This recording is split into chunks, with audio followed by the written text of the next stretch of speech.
ये तो रामचरितमानस है ना, तो लोग चुप करा देते हैं, चुप, यही रामायण है, इसी ही रामायण है। आई वॉज लाइक, मेरे पूरा जीवन यही बीता ये समझते हुए कि जो तुलसी गोस्वामी तुलसीदास जो रामचरितमानस है वही रामायण है।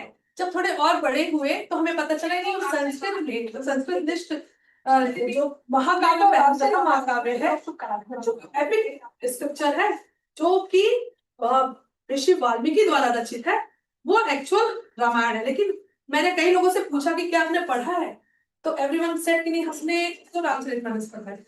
इवन मेरे दादाजी भी वो शाम को रामचरितमानस का ही प्रतिदिन पाठ करते थे, तो हमें भी जितने दोहे याद हैं, जितने हमें चौपाइयां याद है, जितने सोठे याद है, वो हमको रामचरितमानस के याद है मैडम, उनमें से ज्यादातर को तो संस्कृत में हमने। तो मेरी जिज्ञासा ज्यादा बलवती हुई, तो मैंने एक रिसर्च करने की सोची कि एक्चुअली में जो हमारा ओरिजिनल स्क्रिप्चर है और ये जो दूसरा स्क्रिप्चर है जिसको हम लोग गोस्वामी, जो ज्यादा पॉपुलर है, ठीक है, इन दोनों में डिफरेंस क्या है मूलभूत अब संरचनात्मक, मतलब कि इसमें अगर आप देखा जाए तो स्क्रिप्चरल एविडेंस देखते हुए, टेक्सचुअल एविडेंस देखते हुए, इनमें क्या सिमिलैरिटीज और डिसिमिलैरिटीज है। तो बेसिकली ये रिसर्च और ये वर्क इसी को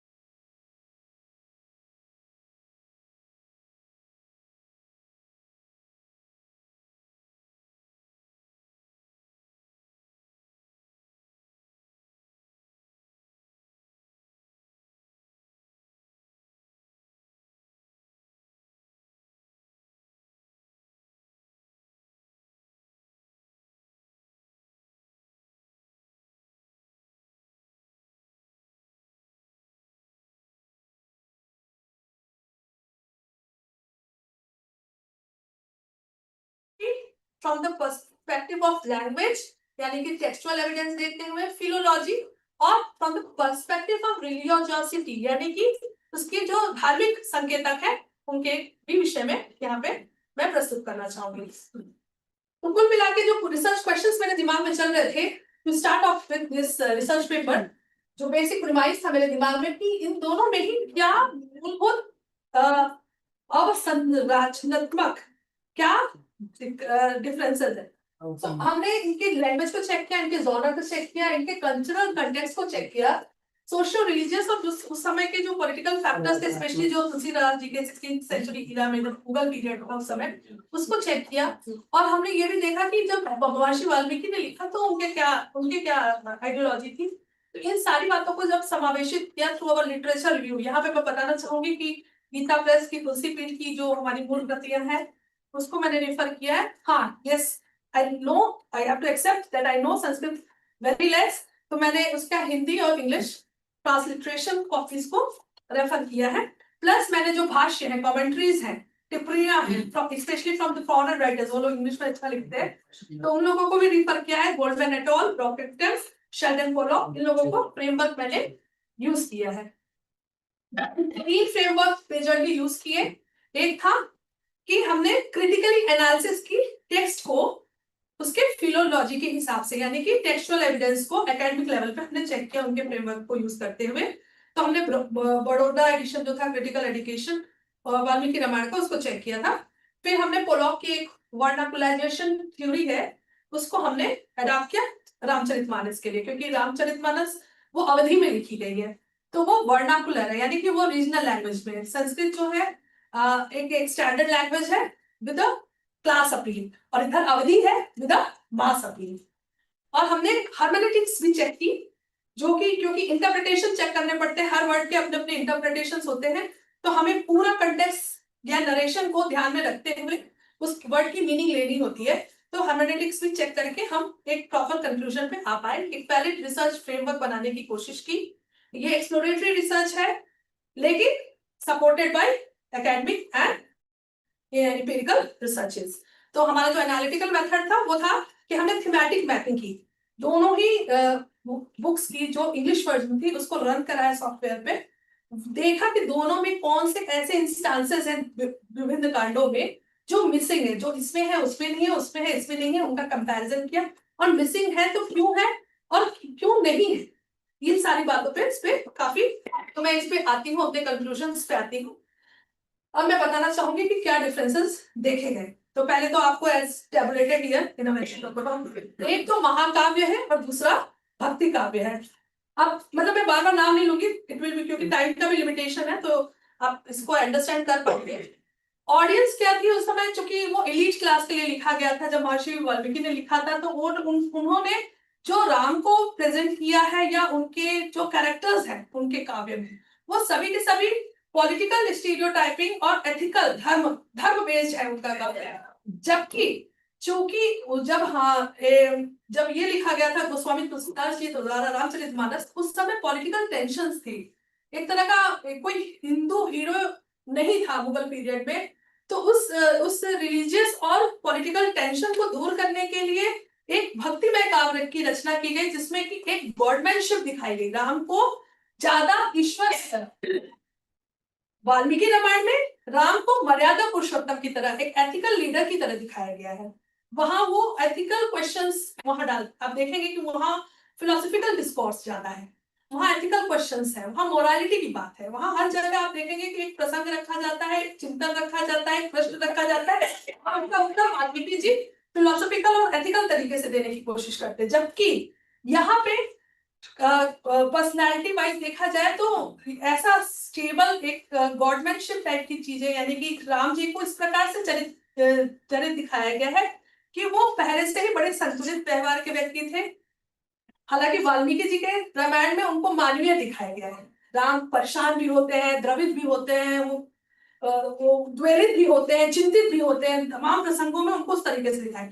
जबकि यहाँ पे बड़ा बैलेंस रूप दिखाया है गोस्वामी तुलसीदास जी ने, ये कहते हुए कि वो सर्व ज्ञाता थे, उनको सब कुछ पता था, वो सर्वकाल के मतलब उनको सारी जानकारी थी, वो भगवान स्वरूप थे, देव स्वरूप थे, वो एकदम संतुलित थे, उनका आचार विचार व्यवहार उनकी मर्यादा सब कुछ संतुलित थी, और इसीलिए उनको भक्ति के और आनंद के रस में ज्यादा देखने की, उसका पक्ष ज्यादा विस्तृत किया गया गोस्वामी तुलसीदास रामचरितमानस में। जबकि इधर मोरालिटी और एथिकल पर्सपेक्टिव यानी दर्शन के विषयों को और अध्यात्म के विषयों को ज्यादा डील किया गया।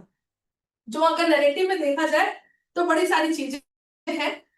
अच्छा, एक दो तीन मतलब स्पेसिफिक चीजें आप लोगों को बताती हूँ। जैसे कि वाल्मीकि जी के रामायण में उस समय का जो कोर्टमैनशिप डिस्कस किया गया था, तो उसमें बताया गया था कि उनके एम्पायर में लोग मांस भक्षण करते थे, including Ram and all everyone. मतलब ये चीज स्किप कर दी गई है रामचरितमानस में, क्योंकि आइडल फीचर्स दिखाने थे, आदर्श प्रस्तुत करना था, तो ये चीज नहीं दिखाई गई। राम जी ने शंभुक नाम के एक शूद्र की हत्या का उनके ऊपर पाप, ऐसा हो मतलब इस तरह का प्रसंग है वाल्मीकि कृत रामायण में, कि उन्होंने एक शूद्र की हत्या की थी because he was going against राजाज्ञा के अगेंस्ट कुछ काम कर रहा था, तो उन्होंने उसको, जो कि चूंकि हम ये इस चीज को अवॉइड कर दिया गोस्वामी तुलसीदास जी ने, क्योंकि उनको ऑल इंक्लूसिव एक सोसाइटी के लिए राम को प्रस्तुत करना था, जहां शूद्र भी उसी तरह से उन्हें एक्सेप्ट, यानी दलित भी उनको एक्सेप्ट कर सके, इसलिए उन्होंने उस प्रसंग को कमिट कर दिया। जो मेजर डिस्क्रिप्शन है वो है कि अब जैसे जहां भी चित्रण हुआ है वाल्मीकि कृत रामायण में, वहां पे हीरोइक एंडिवर्स ज्यादा दिखाया गया है, सामरिक, जैसे व्यक्तित्व राम का, लक्ष्मण का या हनुमान का, वो सामरिक है, स्ट्रेटेजिक भी है और पॉलिटिकल भी है और एक तरह से हीरोइक है। लेकिन इधर इन्होंने मानवीकृत कर दिया गोस्वामी तुलसीदास जी ने, मतलब कि वो लोग ज्यादा करुणामय है, ज्यादा ही भक्तिमय है, आनंदमय है, प्रेममय है, उनके मानवीय भावनाओं पे ज्यादा आधारित है गोस्वामी तुलसीदास जी का रामचरितमानस। तो जहां पे वाल्मीकि जी आइडियल ह्यूमन या मर्यादा पुरुषोत्तम की बात करते हैं, वैसे ही वो स्वयं भगवान की बात करते हैं कि श्री राम स्वयं भगवान, ठीक है, रामचरितमानस में उनकी जितनी लीलाएं हैं, इधर उनको ह्यूमन टेंशंस के तौर पे दिखाया जाता है, कि एथिकल डिलेमास के तौर पे दिखाया जाता है वाल्मीकि जी के रामायण में, लेकिन वहां पे दिखाता है कि ये भगवान लीला कर, वो स्वामी जी कहते हैं कि उनको सब पता था, ही वाज ओमनीसिएंट, बट वो लीला कर रहे थे, वो बस हम लोगों को लेसन देने के लिए, लाइफ में लेसन देने के लिए, हम लोगों के अंदर प्रेरणा भरने के लिए, मोटिवेट करने के लिए वो वाल्मीकि के कैरेक्टर स्ट्रॉन्ग विल्ड है, वो इमोशनली कॉम्प्लेक्स है क्योंकि वो ह्यूमन है, जबकि इधर में वो बहुत आइडियलिस्टिक दिखाते हैं, चाहे वो माता सीता को भी दिखा रहे हो भी। आप देखिएगा वाल्मीकि रामायण में माता सीता दिखाती है लक्ष्मण को, जो लक्ष्मण रेखा क्रॉस हो गई और जब उन्होंने कहा सोने की हिरण के पीछे जाओ, लक्ष्मण जी नहीं जाते तो वो कहते हैं कि यानी तुम मुझ पर मोहित हो, ये तुम नहीं अपने भाई की प्राण रक्षा नहीं करना चाहते, तुम उसकी प्राण, इस तरह से वो बड़ा दिखाती है। फिलोसफिकल बड़ा डिस्कोर्स है इस चीज को, जहां वो इतनी असर्टिव थी वाल्मीकि रामायण में, रामचरितमानस में उनको उनको बहुत ही फेमिनाइन आइडियल लेडी की तरह दिखाया, जो इतना फिलोसफिकल या इतना असर्टिव डिस्कोर्स नहीं करती है। तो ये टिपिकल आप देखेंगे कि एक मेजर डिफरेंस है दोनों में। Same with Hanuman ji. हनुमान जी उधर रामायण में बड़े स्ट्रेटेजिक पर्सन है, लीडरशिप और उनकी डिसीजन मेकिंग अच्छी है, लेकिन दूसरी तरफ उनको रामचरितमानस में कैसा दिखाया जाता है कि वो बात बात में डिलेमा में फंस जाते हैं और भगवान के शरण में जाते हैं, मतलब वो उनको राम जी से ही मांगते हैं कि भैया मांग दिखाओ, मांग, मतलब पूरा भक्ति में उनको एक तरह से आइडलाइज, भक्ति के एक सर्वेंट लीडर के तौर पर उनको आइडलाइज किया गया है हनुमान जी।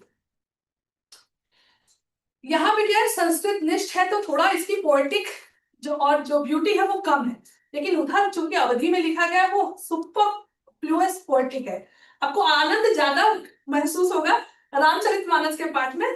संस्कृत के जिस रामायण के एक्चुअली आप जब पढ़ेंगे तो आपको उतना आनंद, हाँ फिलोसफिकल अगर आप ज्ञान मार्गी हैं तो डेफिनेटली हमें लगता है कि हम सभी को वाल्मीकि कृत रामायण अवश्य पढ़ना चाहिए, लेकिन अगर हम भक्ति मार्गी हैं तो हमें गोस्वामी तुलसीदास जी का ही ज्यादा रुचिकर लगेगा रामचरितमानस। तो ये सारे प्रसंग हैं, बहुत सारे प्रसंग हैं, मैं बहुत सारा टाइम लग सकता है, ये पूरे पेपर इसमें डिस्कशन है, आप देखेंगे।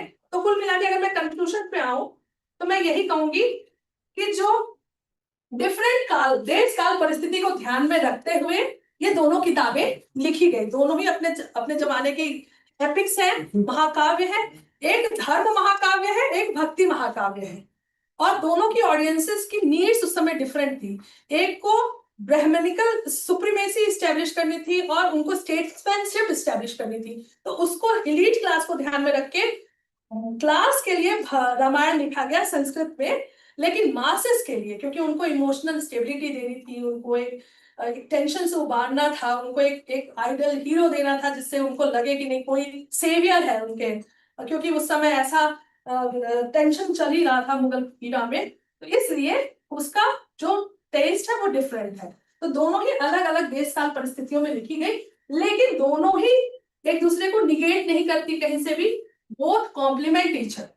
These are both complement books and I recommend everyone कि अगर आपको पूरा, वैसे तो 300 से ज्यादा रीजनल वर्जन्स हैं रामायण के, मतलब रामायण के कौन से ऐसे, मैं तो चाइनीज सिखो रामायण, अभी मैंने इरफान अहमद खान सर से मैंने जाना कि चाइनीज में भी कितने सारे रामायण, थाई रामायण, चाइनीज कदम रामायण, दिस रामायण, तो रामायण की जो मूलभूत कहानी है वो सब जगह सेम है, थोड़े बहुत घटनाक्रमों का अंतर है, थोड़ा भावों का अंतर है, लेकिन हमको वो सब सीखना चाहिए। और मूलतः जो अपने देश की जो दो मुख्य प्रमुख किताबें, उनमें तो हर एक बच्चे जैसे हम लोग ने गीता को पॉपुलराइज कर दिया, और आजकल सब लोग कहते हैं श्रीमद, अगर कृष्ण को जानना है या महाभारत को समझना है तो एक बार भगवद गीता, श्रीमद भगवद गीता अवश्य पढ़ो। मेरा कहना है कि एक बार राम को समझना है तो कुछ नहीं तो ये दो किताबें, विचेवर, ये तो मस्ट की जानी चाहिए। इनफैक्ट हमारे करिकुलम में भी, हमारे एकेडमिया में भी इसको पार्ट एंड पार्सल बनाना चाहिए, ताकि व्यक्ति को वाकई में पता चले कि आदर्शतः मूलतः राम और राम का राम राज्य का कंसेप्ट क्या था, कैसा था। Thank you. बहुत ही बढ़िया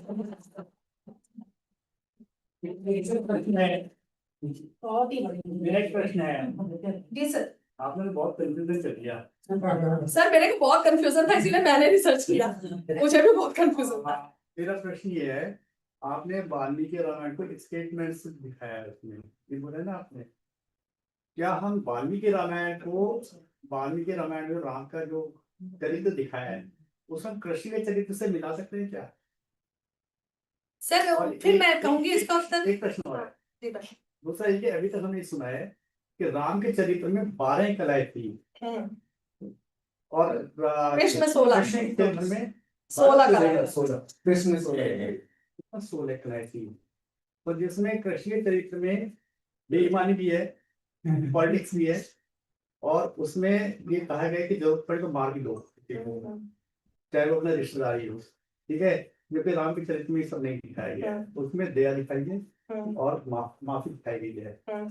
तो जो आपने वाल्मीकि रामायण में रामचरित्र बताया है, नॉट तुलसी रामायण में, तो वाल्मीकि रामायण में रामचरित्र दिखाया है जिसमें आपने कहा मांस का भक्षण भी किया, जैसे आपने बोला भी, है ना, जो रियल ह्यूमन दिखाया उसमें, क्या हम कृष्ण से रिलेट कर सकते हैं? सर ये क्वेश्चन जैसे इसका सिर्फ एक मूलभूत आंसर है, दोनों ही क्वेश्चन दोनों ही क्वेश्चंस को मर्ज करके एकदम क्विक सा एक आंसर देती हूँ कि चाहे राम हो चाहे कृष्ण हो, वो सभी मानव ही थे। देश काल परिस्थिति के अनुसार उन्होंने निर्णय लिया। राम के समय में अधर्म कम था, ज्यादा वहां पे भी बेईमानी और इतना ज्यादा सब लोग नहीं सोचते थे, प्रपंच नहीं था, तो वो भी सीधे साधे व्यक्ति थे, उन्होंने मर्यादा का पालन किया है। मर्यादा पालन करना इजी था राम के काल में, तो वो कर सके। कृष्ण के काल में प्रपंच ज्यादा थे, उनके लिए मर्यादा पालन करना दिक्कत था, तो वो लीलावतार हो गए, वो मर्यादा पुरुषोत्तम हो गए, वो लीला पुरुषोत्तम हो गए। अभी आपको मैं बताऊं कल की अवतार हो सकता है वो, तो उसमें 4 कलाएं और ऐड कर लीजिए, 12 16 20 हो जाएगी, और एक पुस्तक कल की अवतार। राम के टाइम में धर्म कुछ और था, और कृष्ण के टाइम में धर्म की परिभाषा बदल गई। बिल्कुल धर्म क्या है? सत्यम वद धर्मम चरम, मतलब धर्म आचरण है, जो धर्म धारित करने योग्य है वही धर्म है। आज के जमाने का धर्म अलग है, आज के जमाने का धर्म अलग है। हमें आज की समस्याओं को देखते हुए जो धारित करने योग्य है, चाहे वो धारणीय विकास की डेफिनेशन ही क्यों ना हो, सतत डेवलपमेंट की डेफिनेशन ही क्यों ना, देश काल परिस्थिति के अनुसार सब कुछ चेंज हो जाता है। हमें एक्चुअली में अपने मॉडल्स, अपने फ्रेमवर्क्स, यहाँ तक कि नैतिकता भी चेंज हो जाती है सर, एथिकलिटी, मोरालिटी सब कुछ चेंज होता है। तो हमें चेंज करके ही, परिवर्तन संसार का नियम है, चेंज करके अपने आप को उस हिसाब से एडजस्ट करके प्रॉपरली अपना जीवन यापन करना चाहिए, जिससे कि सुखमय जीवन, प्रेममय जीवन, सद्भाव भरा जीवन सभी का रहे। पृथ्वी सबकी है, ब्रह्मांड सबका है।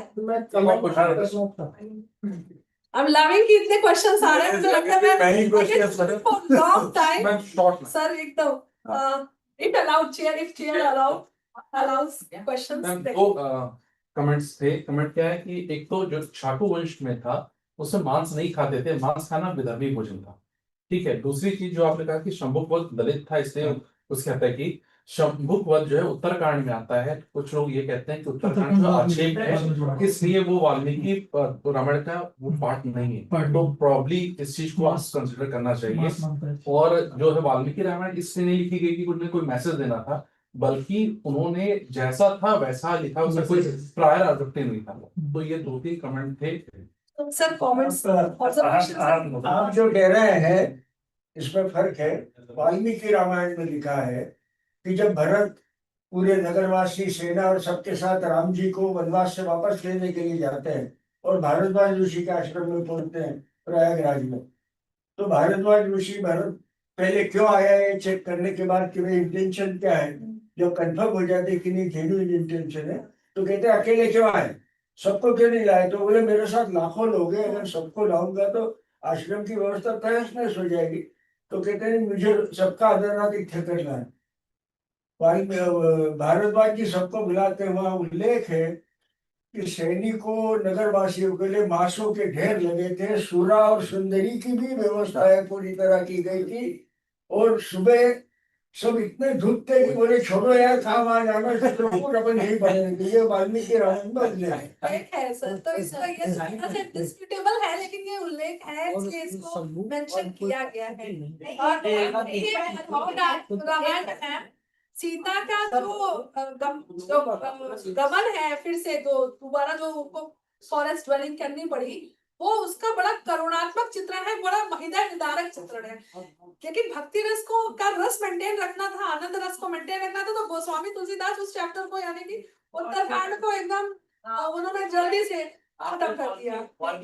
के लिए कौन सा सॉफ्टवेयर यूज करते हैं? सर मैं 3 सॉफ्टवेयर, मतलब मैंने तीनों पे काम करती हूँ। मैं एटलस टीआई पे ज्यादा काम करती हूँ और एनडीओ पे काम करती हूँ, तो मैंने दोनों पे स्क्रिप्चर्स रन करा है। तो मैंने उस पर चेक किया कि कौन कौन से एक्सेप्ट्स नहीं, इसमें एक चीज सिस्टमैटिक मैपिंग कर कहना चाह रहा था, इस दृष्टिकोण से भी आप इसको देख सकते हैं।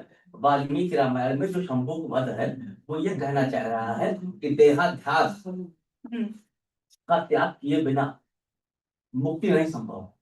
वाल्मीकि रामायण के बाद तुलसी रामायण में देहाध्यास की जगह सब्लिमेशन पे समाप्त करते हैं। कामी हिनार किया गोविंद पे नाम तीन रघुनाथ। तो दोनों समय में जो साधक की ये एक अंतर यात्रा का ग्रंथ है। वाल्मीकि रामायण में जो आध्यात्मिक स्वरूप भी राम का दिखाया गया है, और जो मैरे और मधु मांसाहारी का जिक्र है, उसका अर्थ लिटरली मांस या बधिरा नहीं है। वो भी आपको उसमें देखना चाहिए। ये आपको ये The point one, नहीं पता मैं उसका अर्थ that's जो interpretations है वो there are 2 points here what I want to make. yes sir. One is Lakshman Rekha is never mentioned in Valmiki Ramayana. Yes. I found that you mentioned that Valmiki Ramayana mentions Lakshman Rekha. There is no Lakshman Rekha in Valmiki Ramayana. Lakshman रेखा का sir वहाँ प्रसंग है और नहीं, वाल्मीकि रामायण में नहीं। है उस तरीके से नहीं है जैसा हम लोग रामचरितमानस पढ़ते हैं। किसी तरह की नहीं है। बात समझिए, उन्होंने कहा कि मैं यहाँ पे आपके लिए आपकी बाउंड्री वॉल की तरह हूँ, और मैं आपकी यहाँ पे मतलब मैं हूँ, तो मैं लक्ष्मण रेखा हूँ आपकी, मतलब मैं प्रोटेक्शन। उन्होंने कहा कि मुझे नहीं रेखा शब्द कई बार वाल्मीकि रामायण में नहीं है। एक्सप्लेन्स हिमसेल्फ कि मैं आपका सिक्योरिटी सुरक्षा हूँ। सिक्योरिटी फेंस हूँ।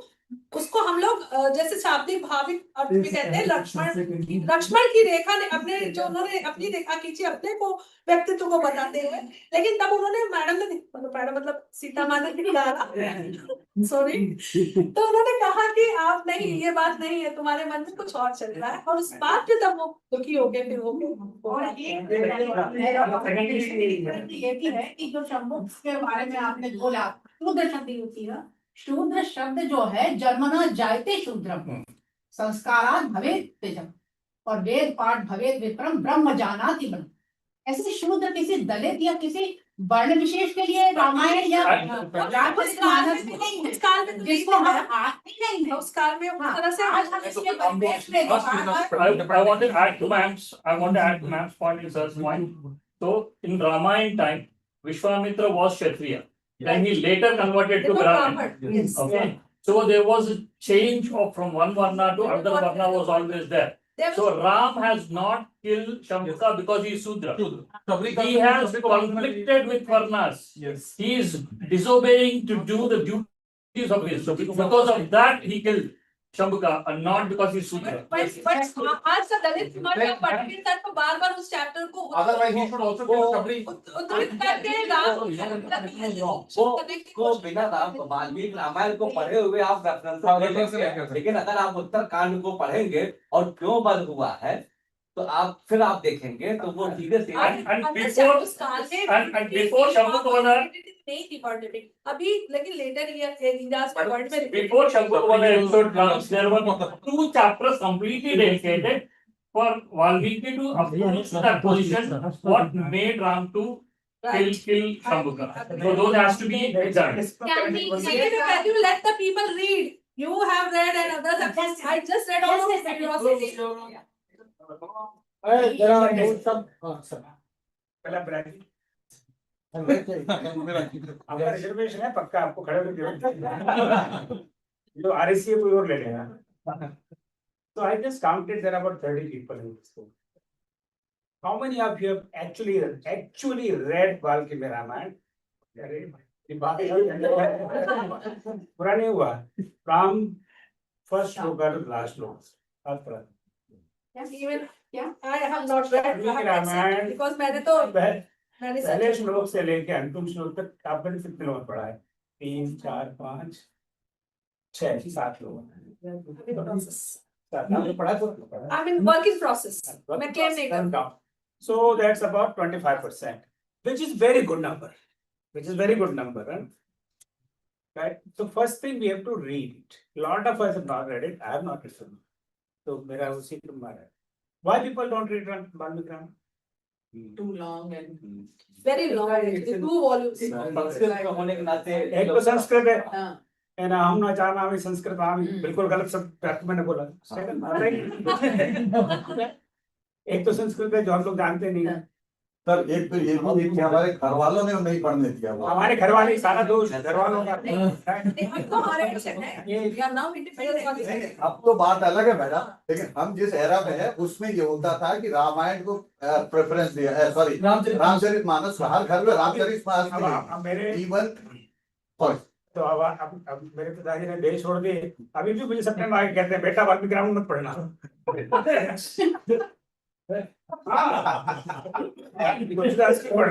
सर मैं एक छोटा सा क्वेश्चन आपके प्रश्न होता है। एक तो हमारे सिस्टम की सबसे बड़ी विकृति मान लीजिए कि रामायण या इनको सिर्फ धर्म ग्रंथ के नाम से जाना जाता है, जबकि अभ्यास के ग्रंथ होने चाहिए, बचपन से इनको पढ़ाया जाना चाहिए, तो जागरूकता आएगी।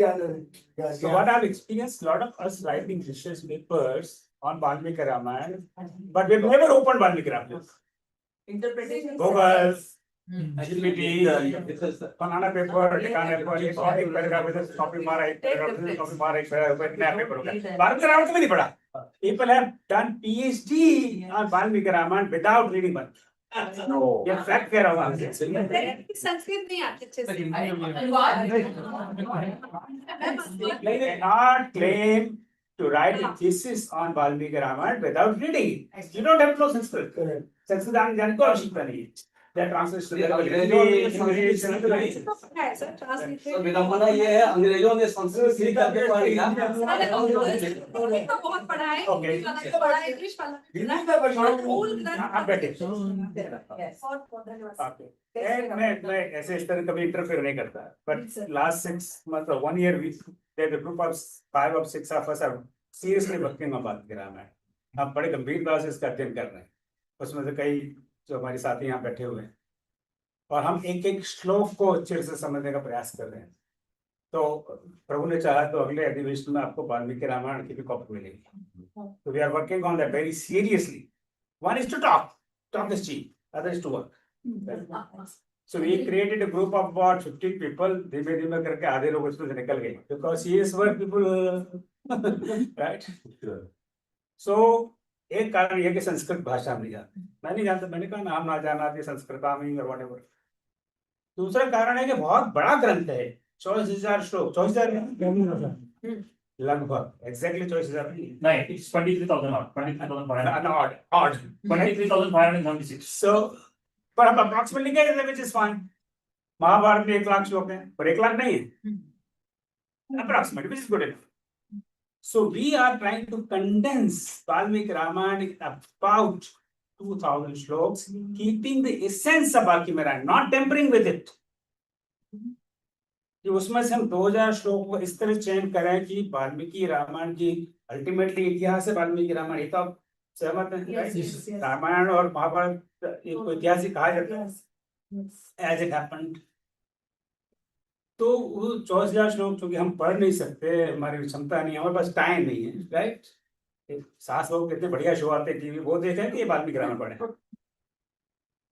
तो उसमें से हमारा प्रयास ये है कि करीब, मेरा तो गोल था 11 श्लोक में हम उसको समेट लें, पर वो नहीं हो पा रहा। I think we are about, अभी 16-17 अभी काम चल रहा है उस पर। So what we may have about condensed within the Valmiki Ramayana shloks picked up from Valmiki Ramayana, no tampering with original Granth.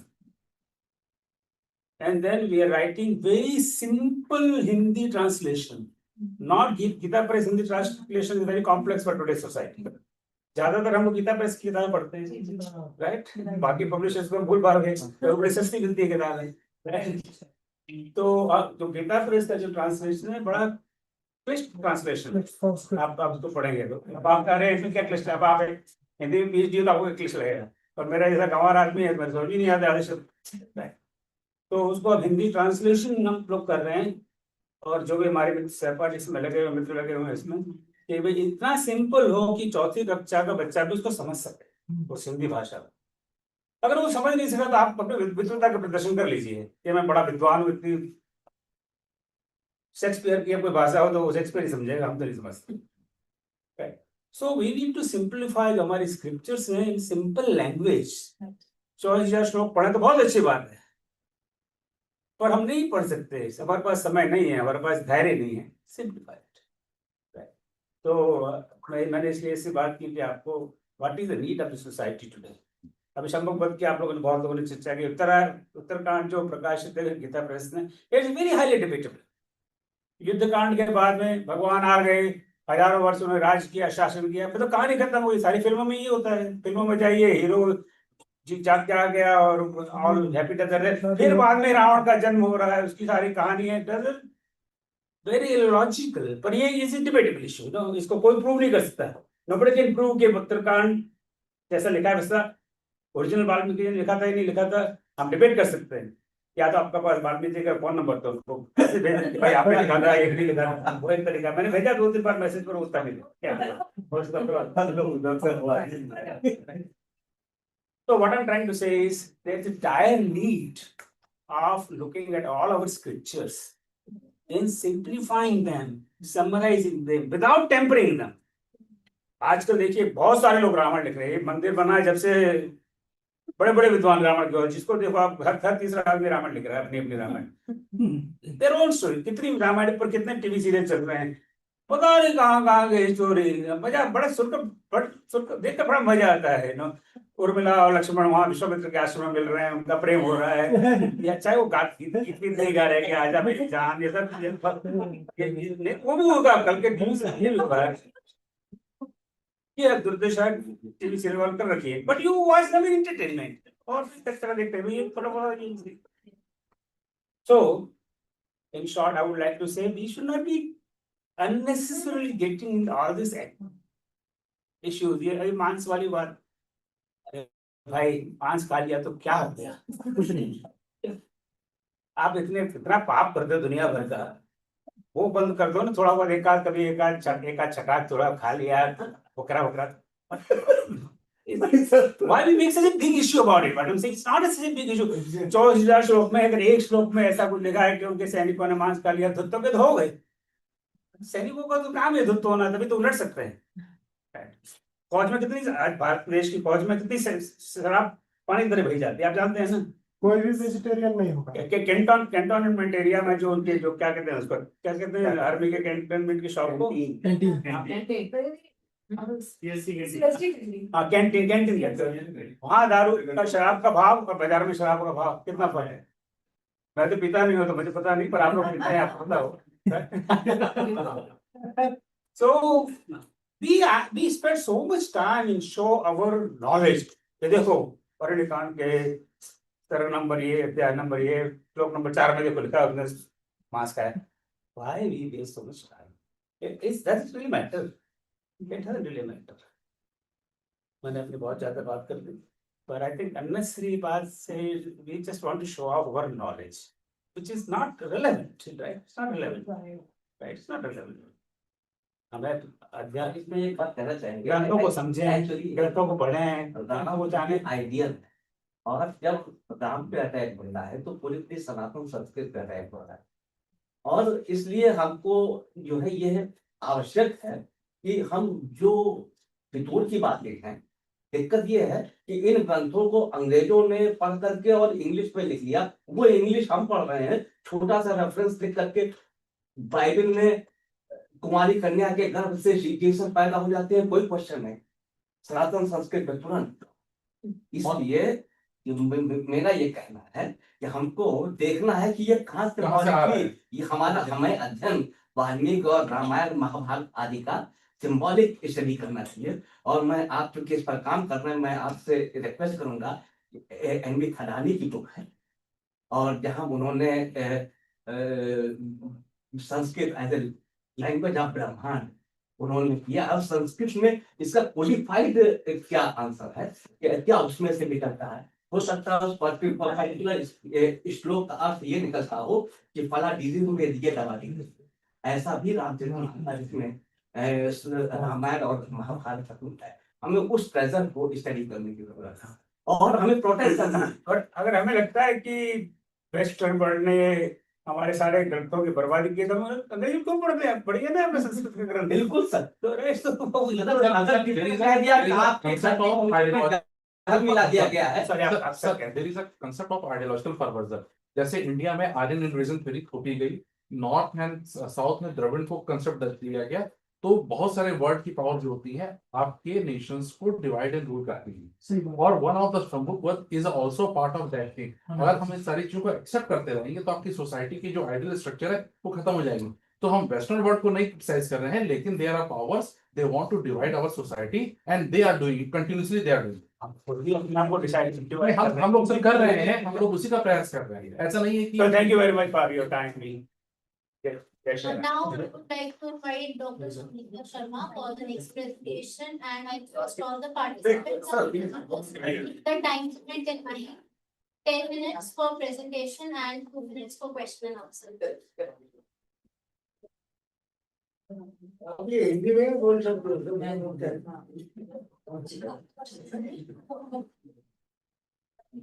और यहाँ जो श्रोतागण बैठे हुए हैं, अच्छा लगता है जब आप लोग कुछ सवाल करते हो, परंतु उसको जैसे अभी ओम जी ने बताया, उसको विस्तृतता की दृष्टि से ना देखते हुए अगर हम उसको ये समझें कि उनकी प्रस्तुति है कुछ मैं एक चीज और मैं बोलना चाहूंगा, हाँ। the person is the organizer. Yeah. He should not make something to listen us. They are very good organizers. We are participating. We are here to learn, to listen the person who is doing their job. I am not here to get lecture from the organizers. अब क्या करेंगे? Let's have a minute of silence. Let's close our eyes and let's relax our mind.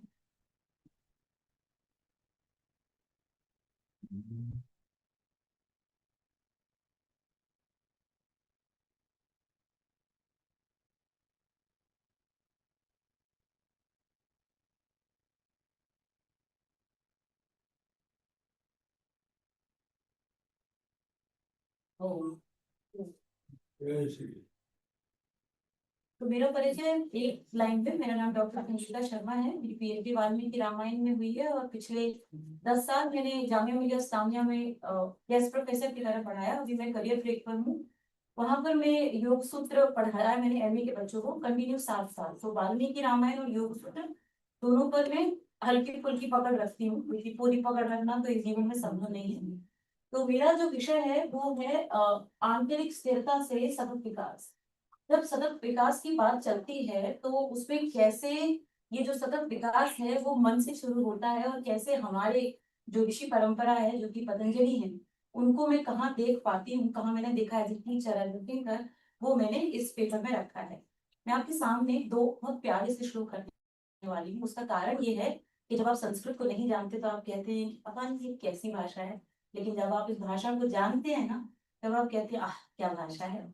एक श्लोक है कि यस्तु रामम न पश्येतु यम च रामो न पश्यति निंदितः स वसेत लोके स्वात्मानम अपि येनम विगर्हति। मतलब जिसको राम नहीं देख रहे हैं और जिन्होंने राम को नहीं देखा, राम जा रहे हैं ना वनवास, तो जिसने राम जा रहे हैं, तो जो राम जिन लोगों को नहीं देख पा रहे हैं और जिनको राम का चेहरा देखने को नहीं मिला वो अपने आप को नीच समझ रहे हैं। हरे राम की दृष्टि ऐसा होता है, कोई बड़ा आदमी हमारी तरफ देख ले तो ये श्लोक। और दूसरा एक बड़ा ही प्रसिद्ध श्लोक है जो कहता है कि मां निषादिष्ठाम त्वम शाश्वती समम यत् क्रौंच मथुनादेकम अवधि काम मोहितम।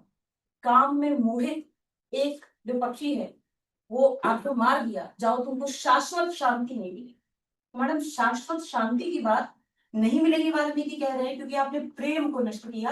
पतंजलि कह रहे हैं कि शाश्वत शांति कैसे मिलेगी। तो ये जो मेरा सीधा काम है वो इस तरह है।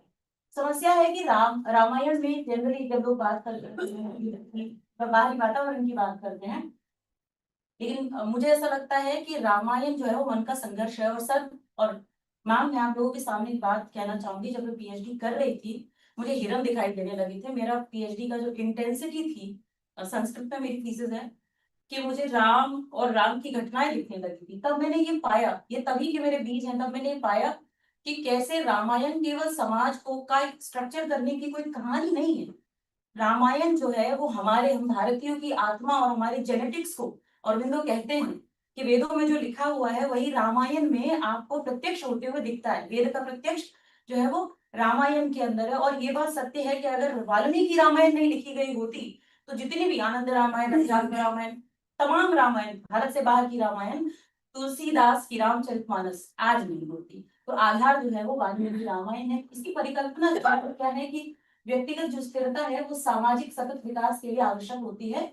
और इस पेपर में मैंने ये मेरा उद्देश्य है कि राम राज्य की नींव जो है वो बेसिकली मनोवैज्ञानिक आरोग्यता है। मतलब अगर आप इस ग्रुप में हम सब बैठे हुए हैं और अगर मनोवैज्ञानिक रूप से स्वच्छंद है, इंटेलेक्चुअल और थिंकर शुड बी काइंड।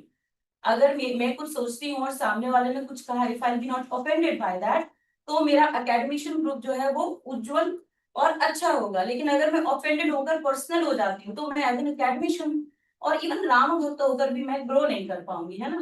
तो वो उद्देश्य है। आगे सैद्धांतिक ढांचा ये है कि योग सूत्र जो है वो मन का विज्ञान है, जिसका ये बहुत ही प्रसिद्ध सूत्र है, योग चित्त वृत्ति निरोध। मतलब योग का मतलब होता है जो चित्त है, चित्त मन बुद्धि अहंकार का कॉम्बिनेशन है। मन जो है वो संकल्प विकल्प करवाता है, मतलब करूं ना करूं। बुद्धि जो है वो निश्चय करवाती है कि करना ही है। और अहंकार वो है जिससे कि मैं मानती हूँ, मैं डॉक्टर संगीता शर्मा हूँ और आप मानते हैं आप जो है, मतलब ये जो प्रकृति रूपी शरीर है, जब हमारी आत्मा इस शरीर को ही सत्य मानने लगती है, वो अहंकार होता है। या घमंड नहीं है। बेसिकली अगर ये अहंकार तत्व हमारे अंदर नहीं होता, सांख्य योग दर्शन जिसे मानता है, तो आज की डेट में हम अपने आप को जो हम है वो हम ना मान पाते, ना आगे जो सामाजिक विकास हमको दिखाई देता है वो भी नहीं हो पाता। और इसी योग दर्शन में जिस चित्त की वृत्तियों के निरोध के प्रसंग में पतंजलि कहते हैं कि भैया 5 प्रकार के क्लेश हैं, अविद्या, अस्मिता, राग, द्वेष और अभिनिवेश है। अविद्या जो है वो है जो सत्य है उसको असत्य के रूप में मानना। मतलब सत्य क्या है, प्रश्न ये उठता है। तो सत्य कुछ नहीं है, केवल आत्मा रूपी, आत्मा केवल मात्र सत्य है। और आत्मा के अलावा आप जिस भी चीज को सत्य मानते हैं वो असत्य है। फिर वो कहते हैं कि एक तो जल्दी जल्दी बताते हुए, ताकि जो विषय है वो भी स्पष्ट हो जाए और मेरी बात भी रह जाए। जैसे कि जिन चीजों को आप मानते हैं कि ये सुख स्वरूप है, जैसे मुझे आज अच्छी साड़ी मिलेगी, प्रशंसा मिलेगी, कपड़े मिलेंगे, पोस्ट मिलेगी, इसको मैं सुख मानती हूँ ना। और वास्तविक तौर पर अंततोगत्वा जब 80-90 साल में जब हमने बड़े से बड़े प्रोफेसर को, बिकॉज मेरी तो दुनिया वहीं तक ही रहती है, बड़े से बड़े लोगों को हम एक उम्र पर आकर देखते हैं, हम पाते हैं कि सिर्फ और सिर्फ आत्मिक शांति जो है वो अंततः महत्वपूर्ण होती है। कोई भी संसार में पाई हुई जो वास्तविक चीज है वो सुखमयी नहीं होती है। तो ये जो अविद्या है इसको पतंजलि जो है वो आधार बनाते हैं। मतलब this is the base of अस्मिता, राग, द्वेष, अभिनिवेश। इफ यू डोंट हैव अविद्या, देन आपको ना अस्मिता होगी, ना राग होगा, ना द्वेष होगा, ना अभिनिवेश होगा। इस पेपर में मैंने ये रखने का प्रयास किया है कि कैसे राम और रावण, क्योंकि पूरा वाल्मीकि रामायण में इतने सारे कैरेक्टर हैं, आप रिसर्च करते करते मुझे लगता है पूरी उम्र निकल जाएगी, फिर भी कोई नया दृष्टिकोण आ जाता है। जैसे कोई बहुत सारी बातें हो रही हूँ, क्योंकि मैं पढ़ती हूँ रामायण, तो मेरा भी मन में खलबल हो रही है कि ये बोलूं वो बोलूं, पर मैंने कहा नहीं संगीता, बहकना नहीं है, विषय पर रखना है, इसमें नहीं बहकना। अस्मिता, जहां पर आप अपना जो वास्तविक स्वरूप है, मतलब आत्म स्वरूप है, उसको भूलकर मैं रावण हूँ, मैं लंका का राजा हूँ, तू तुच्छ। एक जगह पे रावण को बड़ा ईगो हर्ट होता है, कहते वो तुम सीता को बोलते वो चाहिए तुमको, वो जंगल में घूमने वाला वो जो पागल सा आदमी है, मैं रावण हूँ। तो वो कहती है कि राम जो है ना वो शेर है, तू क्या है। तो वो जो इस प्रकार का घमंड हमको वाल्मीकि रामायण में बहुत देखने को मिलता है। फिर राग, तो रावण जो है वो राग के लिए, मतलब जो चीज अच्छी लगे, जब हम बार बार उसके पीछे भागते हैं उसको राग बोलते हैं। और द्वेष मतलब जो चीज अच्छी ना लगे वो मिले, जैसे निंदा, तो उस व्यक्ति से, उस संस्था से, उस जगह से द्वेष हो जाएगा। तो ये रावण के अंदर, आप अगर मैं ना भी बोलूं तो अस्मिता, राग, द्वेष, चाहे आप वाल्मीकि रामायण ले लें, तुलसीदास चरित का रामचरितमानस ले लें, बहुत स्पष्ट रूप से दिखाई देता है कि अस्मिता, राग, द्वेष और अभिनिवेश। अभिनिवेश जो आप कहते हैं कि मृत्यु का जो भय, पतंजलि कहते हैं, लेकिन मृत्यु का भय साक्षात मर जाना नहीं होता है। मृत्यु का भय होता है कि आपकी जो पराकाष्ठा है, जो जो आपके अस्तित्व है, उस अस्तित्व से छूट जाना। अब रावण का अस्तित्व बहुत बड़ा होता है, उस अस्तित्व को वो ना छोड़ने के लिए ही अपना पूरा कुल खानदान जो है वो उसका नाश कर लेता है। यहाँ पर चित्त की 2 प्रकार की यहाँ पर भूमियां होती हैं। चित्त मतलब हमारा मन, बुद्धि और अहंकार। ये बेसिकली 5 प्रकार की भूमियों पे पतंजलि बोलते हैं, ये रुकता है। कभी कभी ये मूड, कभी कभी एक शिफ्ट होता है, मतलब जब स्टेबल नहीं होता, मैं रसगुल्ला खा लूं, जलेबी खा लूं, अचार खा लूं, घूम कर बाहर से आ जाऊं, मतलब पक पक पक चलता रहता है, वो होता है क्षिप्त भूमि। क्षिप्त भूमि जब आपका मूड होता है कि मुझे कुछ नहीं करना। आजकल यंग बच्चों में बहुत होता है, आई डोंट वांट, मैं क्या हूँ, वो एंजाइटी डिप्रेशन वाला एक नया कुछ जो है, एक्चुअल में है। लेकिन जो ज्यादा महसूस करते हैं ना, कुछ करना नहीं है, मुंह नहीं धोना, नहाना नहीं है, बाहर नहीं जाना, मिलना नहीं है किसी से, ये होता है मूड। जब चित्त जो है वो मूड नामक भूमि पर यूं बैठ जाता है, जिसमें कि तमस जो है, सत्व रजस तमस इसके बैकग्राउंड में काम करते हैं। यहाँ पे तमस जो सबसे हाईयर लेवल पे होता है, आपको कुछ करने ही नहीं देता है। उसके बाद है विक्षिप्त। विक्षिप्त मतलब जब आपका चित्त जो है विशिष्ट रूप से एक ही चीज पर टिक जाता है, अचानक से किसी एक चीज पर आएगा और रुक जाएगा, लेकिन वो रुकता नहीं है, फिर दूसरी चीज पे आएगा फिर रुक जाएगा। जैसे कुछ लोग काम शुरू कर देते हैं, फिर उनका मूड चेंज हो जाता है, फिर वो दूसरा काम शुरू कर देते हैं, खत्म नहीं कर पाते हैं। जिसको हम शायद हितोपदेश में भर्तृहरि या नीति शतक, मेरे को याद नहीं है, लेकिन जो 3 प्रकार के पुरुष बताते हैं ना, उत्तम पुरुष, मध्यम पुरुष और हाँ, जिसमें वो बोलते हैं कि हाँ, जो सबसे अच्छा पुरुष है वो जो काम शुरू कर लेगा उसको समाप्त नहीं करेगा, और जो सबसे नीचा पुरुष है ना वो शुरू ही नहीं करेगा, बीच वाला जो है शुरू करेगा और छोड़ता रहेगा, इस प्रकार की। तो ये रावण जो है उसका जो चित्त है वो कैसा है, अस्थिर है, और उसकी स्थिति कैसी है, चित्त की भूमि की शिफ्ट है, मतलब स्टेबल नहीं रहती, और वो मूड है, कभी कभी वो सही डिसीजन भी नहीं ले पाता है। उसके बाद राम जो है वो कैसे है, एकाग्र है। राम का जो चित्त है वो कैसा है, एकाग्र है। यहाँ पर रावण के लिए मैंने कुछ चीजें रखी, जैसे रावण जो है उसमें कैसे वो उस पर कोई हमला करे। मेरे पास जो रिसर्च पेपर है उसमें बहुत अच्छे कुछ एक उदाहरण जो है वो मैंने शास्त्र से दिए हैं, जिससे कि अगर आप चाहें तो मैं आप सभी के सामने एक या दो संक्षेप में एक या दो रेफरेंस रखूंगी, ताकि आपको भी सुनकर आनंद आए। ऐसे बहुत सारे हैं, पर मैं वो रखूंगी जिससे कि आपको सुनने में आनंद की अनुभूति हो। जी, तो जैसे ये जो रावण का अस्मिता का है, जब विभीषण उसको बोलता है ना कि भैया तुम गलत कर रहे हो, तब वो रावण उसको बोलता है अस्मिन् मुहूर्ते नभते त्वं तु दिक् कुलपांसनम। कुलपांसनम मतलब कुल को नीचे गिराने वाला। हम तो राक्षस कुल के हैं और तुम क्या कर रहे हो कि उनसे बदला मत लो। मतलब वो ये समझता है कि गलत कर रहा है, वो इतना ज्यादा अस्मिता से। और ऐसे ही जब हम अपने जीवन में भी देखते हैं कि लोग क्रिटिसाइजेशन नहीं ले पाते, because they are so much bound with their body and the body identity in the world, कि अगर उनको कोई क्रिटिसाइज करे तो वो दुखी हो जाते हैं। तो इस प्रकार का भाव। फिर राग के लिए भी वो मारीची से कहते हैं, मारीच से कहते हैं कि अगर तुमने जाकर मैथिली का हरण नहीं किया ना तो मैं मर जाऊंगा, मुझे वो इतनी ज्यादा चाहिए, इस प्रकार से। और द्वेष की बात है तो द्वेष में जैसे ही शूर्पणखा उनको बोलती हैं कि भैया वो बहुत अच्छी हैं, और जब युद्ध होता है तब ये रावण बोलते हैं कि आज मैं अपने धनुष से छूटे हुए विषधर सर्पों के समान बाणों से तुझे यमराज के घर भेज दूंगा, यमराज के घर राम को भेज दूंगा। ये उसकी पराकाष्ठा थी रावण की, जबकि उसके परिवार के ऑलमोस्ट सभी लोग जो है वो समाप्त हो चुके थे। और वहीं हम जब राम की बात करते हैं तो हम देखते हैं समभाव, साक्षी भाव, द्वेष रूप और प्रेरणा वाले। समभाव, जब राम जी को वनवास मिलता है, बहुत क्लियरली अच्छे से मुझे याद है कि जब उन्हें वो मिलता है तो कहीं पर भी वो ना तो वो रोते, ना वो गरियाते, ना वो ये कहते कि क्या है, वो कहते ठीक है। कोई लक्ष्मण जरूर कहते हैं कि मैं कह रही हूँ, भगवान भोलेनाथ माफ करे, वो कहते हैं कि इस बुढ़ा काम में आसक्त हो गया है, इसको डालो जेल में। और एक चीज और मैं ऐड ऑन करना चाहती हूँ, ये मेरे विषय से संबंधित नहीं है पर ये रामायण से संबंधित है, वो ये कि वाल्मीकि आर्ष पुरुष है, जो सत्य है, और त्रिकालदर्शी है, जो सत्य है उसको वैसा ही लिखते हैं। इससे ये भी पता चलता है कि वाल्मीकि रामायण में भारतीय संस्कृति इतनी उन्मुक्त से वो मत समझिएगा, स्वच्छंद मत समझिएगा प्लीज। उन्मुक्त से मतलब है कि इतना ब्यूटीफुल कल्चर था कि जहां पर लक्ष्मण को रेखा नहीं खींचनी पड़ती। Please don't take it in otherwise. इतना ओपन माइंडेड वाल्मीकि रामायण है कि फिरंग तो कुछ है ही नहीं, जो एक फिरंगी माइंडसेट है कुछ नहीं है। और जब रामचरितमानस को पढ़ते हैं 14वीं शताब्दी में सर्टेन माइंडसेट के अंदर हम थे, जो लिखा गया बढ़िया था, हम लोगों का माइंडसेट कैप्चर्ड था। लेकिन जब हम उन्मुक्त पर थे, जब भारतीय संस्कृति जो है वो बिल्कुल ऊपर पर थी। आपको अनेकों उदाहरण मिल जाएंगे। एक सोमदा का उदाहरण है, ये भी विषय से अलग है, I am so sorry. Somda was not married, she had a kid. उनको ऋषि चूलिन से एक पुत्र की प्राप्ति होती है ब्रह्मदत्त नाम की, और वो बोलती है अपतिश्चास्मि, मैं बिना पति की हूँ, ना मैं किसी की भार्या हूँ, एक पुत्र की इच्छा रखती हूँ आपसे। एंड दैट वाज देयर, वो करती हैं। अब इस पर डिस्कस कर लीजिए आप फेमिनिज्म के हिसाब से, पर बात वो नहीं है, इसको घुमाइए पुराना तोड़ने की जरूरत नहीं है। भारतीय संस्कृति में मातृत्व की अलग वैल्यू है, इसको क्यों जबरदस्ती किसी जगह पे घुसेड़ना है। मैं वापस आ रही हूँ टॉपिक पे, मैंने कहा था ना संगीता बहकना नहीं। ये हुए राम के लिए जो समभाव की बात हुई, फिर हुई साक्षी भाव। हम हमें पता है जो सीता हरण होता है तो राम विलाप करते हैं, और वो जो वर्णन है वाल्मीकि के द्वारा वो बहुत ही मार्मिक है और मानवीय है, और प्रकृति के कण-कण से पूछते हैं कि सीता जो है वो क्या है, लेकिन वो भी उनके गहरे प्रेम को दर्शा रहा है, कमजोरी को नहीं दर्शा रहा है, वो कहीं पर भी हार नहीं मानते हैं। और उसके साथ साथ उनका जो ये जो भाव है ना, द्वेष मुक्त होना, जो तीसरा पॉइंट है, एक श्लोक है, मरणांतानि वैराणि न वृत्तम न प्रयोजनम क्रियतामस्य संस्कारो ममाप्येव यथा तव। ये दिखाता है उनका द्वेष मुक्त होना। क्या है कि विभीषण हिचक रहे हैं कि मैं इसको मैं कैसे मुखाग्नि दूं, ये तो पापी है।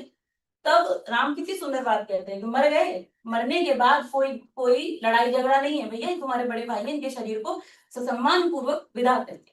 ये माइंडसेट, ये हमारे पूर्वजों का माइंडसेट है, जहां पर शरीर जाने पर आत्मा जब छोड़ देती है तो शरीर जो है वो उससे कोई द्वेष नहीं रहता है। और उसके बाद प्रेरणा में मतलब आपको पूरे रामायण में राम का जो चरित्र है वो आसक्ति वाला कहीं पर भी नहीं है। उनको जो कांट का एक है ना, duty for the duty state, और या फिर निष्काम कर्म का भाव, ये आपको वाल्मीकि रामायण में बहुत सारे प्रसंगों में प्राप्त हो जाता है। यहाँ पर ये मेरा कुछ एक ओरिजिनल माइंड में रहा, क्योंकि मुझे मौका मिलता है दर्शन ये फिलोसफी पढ़ाने का, तो यहाँ पर विषय है आवेग बनाम विवेक, मन की संरचना, कर्म की प्रेरणा और व्यक्तित्व का स्वरूप। ये कुछ विषय हैं जो कि योग सूत्र के परिप्रेक्ष्य में मैंने रखे। उसके बाद उनका विश्लेषण जो है वो रामायण के पात्रों के साथ किया। वैसे कुछ सामान्यता, मतलब मैं ये नहीं कहूंगी 100% दे आर सिमिलर, पर कुछ समान चीज जो है वो मुझे वेस्टर्न थ्योरी में भी दिखाई दी। जैसे कि मैं इसे अच्छे से आप लोगों के सामने रखती हूँ। जैसे कि ये जो पहला है आवेग बनाम विवेक, तो ये जो विक्टर फ्रैंकल हैं, ये क्या कहते हैं कि जब आपके साथ कोई भी घटना होती है, कोई भी चीज होती है, तो आपको उसको रिप्लाई करने के लिए आपके पास एक स्पेस होता है। वो क्या, वो उस एक स्पेस में अगर जो व्यक्ति उस स्पेस को नहीं लेता है तो वो प्रतिक्रिया करता है, और अगर वो व्यक्ति उस स्पेस को लेता है तो वो अनुक्रिया करता है। There is a difference between अनुक्रिया एंड प्रतिक्रिया। मेरे को किसी ने थप्पड़ मारा, मैंने फटाके मार दिया, दैट्स कॉल्ड प्रतिक्रिया। मेरे को किसी ने थप्पड़ मारा, इसने मेरे को मारा क्यों, इज इट ऑलराइट, मेरी कोई गलती थी क्या, नहीं शायद इसने ठीक नहीं किया, फिर मैं उसे एक मार रही हूँ, दैट्स कॉल्ड अनुक्रिया। मतलब राम जो है वो क्या करते थे, वो रावण जो है वो स्पेस का यूज नहीं करता है, रावण तुरंत प्रतिक्रिया करता है, लेकिन राम का कुछ भी करना है वो कैसा है, विवेकपूर्ण अनुक्रियापूर्ण है। साथ ही साथ इसके लिए मुझे योग सूत्र में विवेक ख्याति का एक कॉन्सेप्ट जो है वो दिखता है उसके जैसा। विवेक ख्याति एक ऐसी स्थिति है जहां पर एक व्यक्ति को प्रकृति के 25 तत्वों का सही से ज्ञान हो जाता है। ये टेक्निकल बात है विवेक ख्याति के बारे में, मतलब कि कैसे पंच महाभूतों से लेकर और जो प्रकृति है, जो व्यक्त प्रकृति है, अव्यक्त प्रकृति, व्यक्त प्रकृति तक जब व्यक्ति बिल्कुल सही से जान जाता है, मतलब इनसे बनी हुई सारी चीजों को वो जस्टिफिकेशन कर लेता है, इस स्थिति में उसको विवेक ख्याति हो जाती है। और जिसको इतना समझ में आ गया उसको संसार की कौन सी वस्तु सत्य लगेगी, कोई वस्तु उसके लिए संसारिक सत्य नहीं होगी, मतलब सही और गलत को समझने की जो क्षमता है वो। दूसरा है मन की संरचना, जो कि प्लेटो है, वो प्लेटो क्या कहते हैं कि आत्मा, उनकी जो आत्मा है उसमें उनको 3 भागों की कल्पना, वो 3 भागों में उसको मानते हैं, एक तर्क, एक भावना और एक कामना। रावण का चित्त उनकी कामना का दास है, जबकि राम का चित्त तर्क अर्थात धर्म के द्वारा शासित है। उनका मन भगवत गीता में वर्णित स्थित प्रज्ञ के आदर्श के समान है, मतलब दुखेशु अनुद्विग्मनाः सुखेशु विगतस्पृहः, इस प्रकार का उनका मन है। जहां पर मुझे ये योग सूत्र में क्षिप्त और एकाग्र जैसी स्थिति दिखाई देती है, जहां पर रावण जो है उनका चित्त जो है वो क्षिप्त है, और जो राम है उनका जो मन है वो तर्कपूर्ण एकाग्र है, फोकस्ड है। बस 2 से 3 मिनट, बस 2 से 3 मिनट।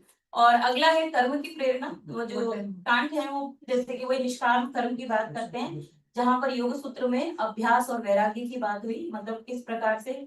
अब ये तो पास मेरे को सोचने में भी टाइम लग रहा है, सो सॉरी। देखिए अभ्यास क्या है कि जब आपको कोई चीज प्राप्त करनी है, उसकी प्राप्ति के फल के विषय के बारे में ना सोचकर केवल प्रैक्टिस करना, यत्नो अभ्यास तत्र स्थितौ यत्नो अभ्यास, उस स्थिति, इस स्थिति योग की स्थिति को प्राप्त करने के लिए जो कार्य किया जाए उसको अभ्यास कहते हैं। तो वो चीज है रावण के अंदर जो है वो राग और अभिनिवेश के रूप में दिखाई देती है, और राम के अंदर जो है वो अनासक्त होकर कर्तव्य के रूप में दिखाई देती है। अंतिम जो है वो व्यक्तित्व का स्वरूप है। जो जंग साहब है, जुंग साहब ने एक छाया, एक कॉन्सेप्ट है उनका, और दूसरा है स्व मतलब आत्म तत्व की तरह, जिसमें मैं अविद्या और स्वरूप से यहाँ मतलब है पुरुष तत्व, और अविद्या जो है वो अविद्या अस्मिता राग द्वेष वो क्लेशों में से एक है।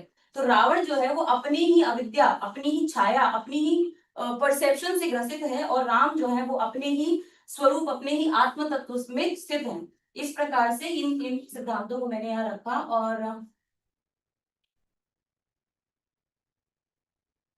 इसका निष्कर्ष बस यही है कि इस शोध का सबसे महत्वपूर्ण और अंतिम निष्कर्ष यह है कि व्यक्तिगत स्तर पर आंतरिक स्थिरता प्राप्त करना ही सामूहिक स्तर पर सतत विकास की अनिवार्य शर्त है। रावण की स्वर्णमयी लंका बाह्य रूप से विकसित होते हुए भी असतत थी, क्योंकि उसकी नीच शोषण, अहंकार और अस्थिर शासक के अधर्म पर टिकी हुई थी। वहीं दूसरी ओर राम द्वारा स्थापित राम राज्य सच्चे अर्थों में सतत था, क्योंकि उसका आधार भौतिक समृद्धि मात्र नहीं बल्कि शासक और प्रजा की सामूहिक नैतिक और मानसिक आरोग्यता थी। धन्यवाद।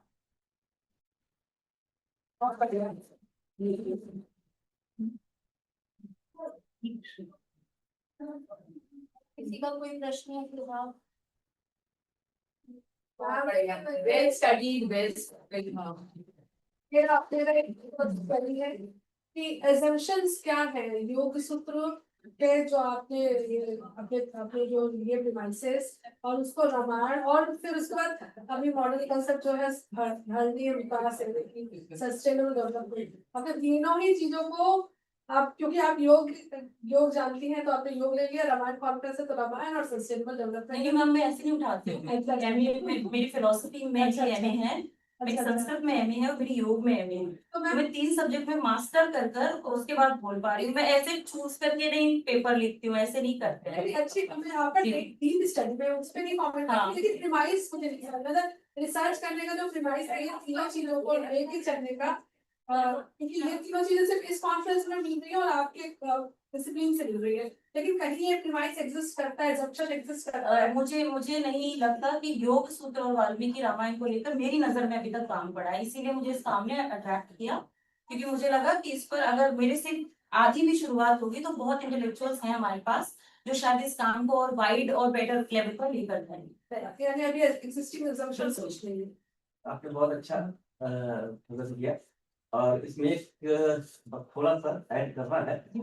ये एक एंगल बहुत अच्छा बताया, आई स्थिरता और सतत, लेकिन रावण जो है वो भी उसने परम धाम प्राप्त किया शत्रु भक्ति से, और जो पहला आपने कहा कि वो अपने अस्तित्व को नहीं खोना चाहता था, एक्चुअली ये तुलसी के रामचरितमानस में वो चीज दिखा दी गई है कि जो चीज दशरथ को कई बार राम कह करके भी प्राप्त हुई, उन्हें है ना स्वर्ग धाम मिला, और रावण को एक बार राम को डांटने पर राम उससे परम धाम मिला। उनकी इंटेंसिटी ज्यादा है।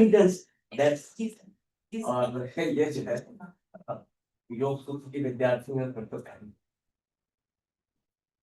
अब मैं मंच पर आमंत्रित करना चाहूंगी संजीव मिश्रा से आपको।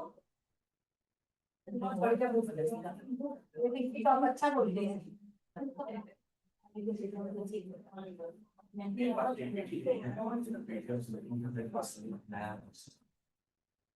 मेरा नाम संजीव है और मैं अभी शोधार्थी हूँ जवाहरलाल नेहरू विश्वविद्यालय में। मेरा चूंकि आज का जो विषय है वाल्मीकि रामायण में धर्म की सार्वभौमिकता, चूंकि मैं रघुवंश का एक पद्य है, मैं चलिए संस्कृत हाँ, वो एक पद्य है संस्कृत में, जब रघुवंश प्रारंभ होता है तो कालिदास कहते हैं कि सूर्य प्रभुवंश को अचल को विषयामती और तितरसी दुष्कर्म मोहाग्रुप विनाश मिसाकर। तो ऐसे विद्वत जनों के बीच में बैठकर मेरी भी अल्प बुद्धि लेकर मैं अपने वाक्य को प्रारंभ करता हूँ। चूंकि धर्म का विषय है और वाल्मीकि रामायण में धर्म शब्द, अच्छी बात, मुझे सबसे अच्छी बात इस कॉन्फ्रेंस की पूरी मुझे जो चीज मुझे मेरे हृदय में इंगित की, तो यहाँ धर्म के जगह रिलीजन कोई प्रयोग नहीं किया, ये मुझे मैं बहुत अच्छा लगा कि धर्म और रिलीजन में फर्क। धर्म क्या है तो कहा कि धारयति धर्म, धी धारणे धातु से धर्म बनता है, तो धारयति धर्म, जिसको धारण किया जाता है वह धर्म।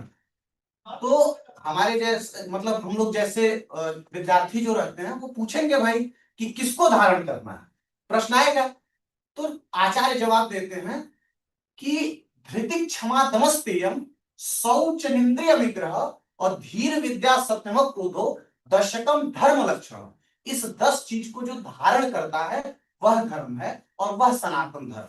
और उस सनातन धर्म का जो राम है, उस राम की परिकल्पना क्या है? बहुत से विषय राम के विषयों को लेकर चल रहा था, शुरू से सुबह से मैं सुन रहा हूं कि मर्यादा पुरुषोत्तम राम, इस प्रकार के राम। तो मेरी दृष्टि में राम क्या है वो मैं थोड़ा सा आप लोगों से कनेक्ट करना चाहता हूं कि जब देखिए, सबसे पहले बात तो मैं साहित्य का विद्यार्थी हूं, तो थोड़ा सा मैं आपको करेक्ट एक चीज करूंगा कि काल के समयानुसार साहित्य लिखा जाता है। तो जो समय परिस्थिति, जैसे आज के समय में हम उदाहरण घट और पट का नहीं दे सकते हैं। आज हमको उदाहरण देना होगा तो हम मोमोज का उदाहरण देंगे, जायज सी बात है। जो वर्तमान समय चलता है उसके हिसाब से उदाहरण दिया जाता है। तो वाल्मीकि रामायण में जो चीजें थी उस पर कोई डिबेट मत करिए, लेकिन आज जब गोस्वामी तुलसीदास जी को देखते हैं तो बहुत चीजों को काट के लिखते हैं, क्योंकि उस समय के समयानुसार उसकी आवश्यकता नहीं। पॉइंट में आता हूं। तो मेरा मतलब मेरा जो राम है वो कैसा है? तो उत्तर रामचरितम भवभूति की एक रचना है, 9वीं शताब्दी में भवभूति लिखते हैं। तो कहते हैं कि मेरा राम ऐसे है कि स्नेहम दया च सौख्यम च यदि वा जानकीमपि आराधनाय लोकस्य मुंचतो नास्ति निर्गतः। मतलब मैं स्नेह, मतलब स्नेह जो होता है प्रेम, अनुराग, दया, करुणा, इन सबको त्याग सकता हूं। किसके लिए? आराधनाय लोकस्य, इस लोक कल्याण के लिए मैं इन सभी चीजों को त्याग सकता हूं। उसके बाद कहते हैं यदि वा जानकी, अगर मुझे जानकी को भी त्यागना होगा इस लोक कल्याण के लिए तो मैं त्याग सकता हूं। और ये चीज कहां से आती है? तो ये चीज आती है हमारे जो 10 धर्म के लक्षण बताए गए हैं, उन 10 धर्म के लक्षणों से स्पष्ट होता है। आज के परिवेश में चूंकि हम जब मतलब मेरा जो पीएचडी का वर्क मैं जो कर रहा हूं वो भी मैं थोड़ा सा मैं उससे कनेक्ट अपने आप कर लेती हूँ कि जायज सी बात है कि जब व्यक्ति पीएचडी करता है तो आप कहीं भी व्याख्यान कुछ भी दीजिए, अंततोगत तो आप अपने पीएचडी पे आ ही जाते हैं, आप कुछ भी कर, तो हम लोग कनेक्ट करते हैं। तो मेरी पीएचडी है जो इंडोनेशियन जो रामायण है, ककविन रामायण, उसमें मेरी पीएचडी है। उस वाल्मीकि रामायण उसको लेकर मैं काम कर रहा हूं कि वहां की संस्कृतियों पर क्या प्रभाव पड़ा है। तो मैं विशेष करके पूरी दक्षिण पूर्वी एशिया में जो राम कथा का या राम के चीजों का प्रभाव पड़ा है उस पर भी मैं अपने विषय में स्पष्ट किया हूं। पूरे संपूर्ण दक्षिण पूर्वी एशिया में जब आप देखोगे तो वहां की भाषा से लेकर साहित्य तक की संरचना भारतीय संस्कृति से प्रभावित संस्कृति है। मैं एक छोटा सा उदाहरण आपको देता हूं। हम लोग व्याकरण पढ़ते हैं, पाणिनि जी की व्याकरण है, तो उसमें बिटवीन शब्द के लिए हम लोग एक प्रयोग, वहां एक आचार्य प्रयोग करते हैं, पाणिनि जी, एक सूत्र आता है अंतरा अंतरेण युक्ते द्वितीया। मतलब बिटवीन शब्द के लिए हमारे और आपके बीच में, बिटवीन हम लोग अंग्रेजी में शब्द पढ़ते हैं और बीच शब्द हिंदी में प्रयोग करते हैं, लेकिन संस्कृत का जो शब्द है वो अंतरा शब्द प्रयोग हम करते हैं कि अंतरा त्वाम माम हरि, हमारे और आपके मध्य क्या है? हरि है। तो उस अंतरा शब्द का भी जो आप इंडोनेशियन भाषा में जब देखोगे, वर्तमान जो अभी इंडोनेशियन की भाषा है वहां अंतरा शब्द प्रयोग किया जाता है। इतना सिमिलर हम लोग उन देशों से हैं। गुरु शब्द, जैसे हमारे यहाँ टीचर बोला जाता है, मतलब टीचर बोलते हैं, आचार्य बोलते हैं हमारे, लेकिन हमारी जो संस्कृत की शब्द हैं उसमें गुरु बोला जाता है। गुरु का अर्थ गु मतलब अंधकार और रू मतलब प्रकाश, जो अंधकार से प्रकाश की ओर आपको ले जाए वह गुरु है। तो यही सेम शब्द का प्रयोग इंडोनेशिया की संस्कृतियों में भी हम देखते हैं। तो भाषा, आरसी मजूमदार लिखते हैं कि भाषा संस्कृति का संवाहक होता है। तो मैं ये कहना चाहता हूं कि जो हमारा धर्म है, जो हमारे राम का धर्म है, वह संस्कृति का संवाहक है और पूरा वाल्मीकि रामायण संस्कृति का संवाहक है। चूंकि वाल्मीकि को आर्ष काव्य इसलिए कहा जाता है क्योंकि वो ऋषि थे और दुनिया का पहला काव्य है। एक चीज और करेक्ट करता हूं, एक श्लोक मैम आपने भी बोला था और मैंने भी बोला था कि मान ईशा प्रतिष्ठात्म अगम शास्त्री समा यत्रौंच मिथुना देगा अवधि का मोह।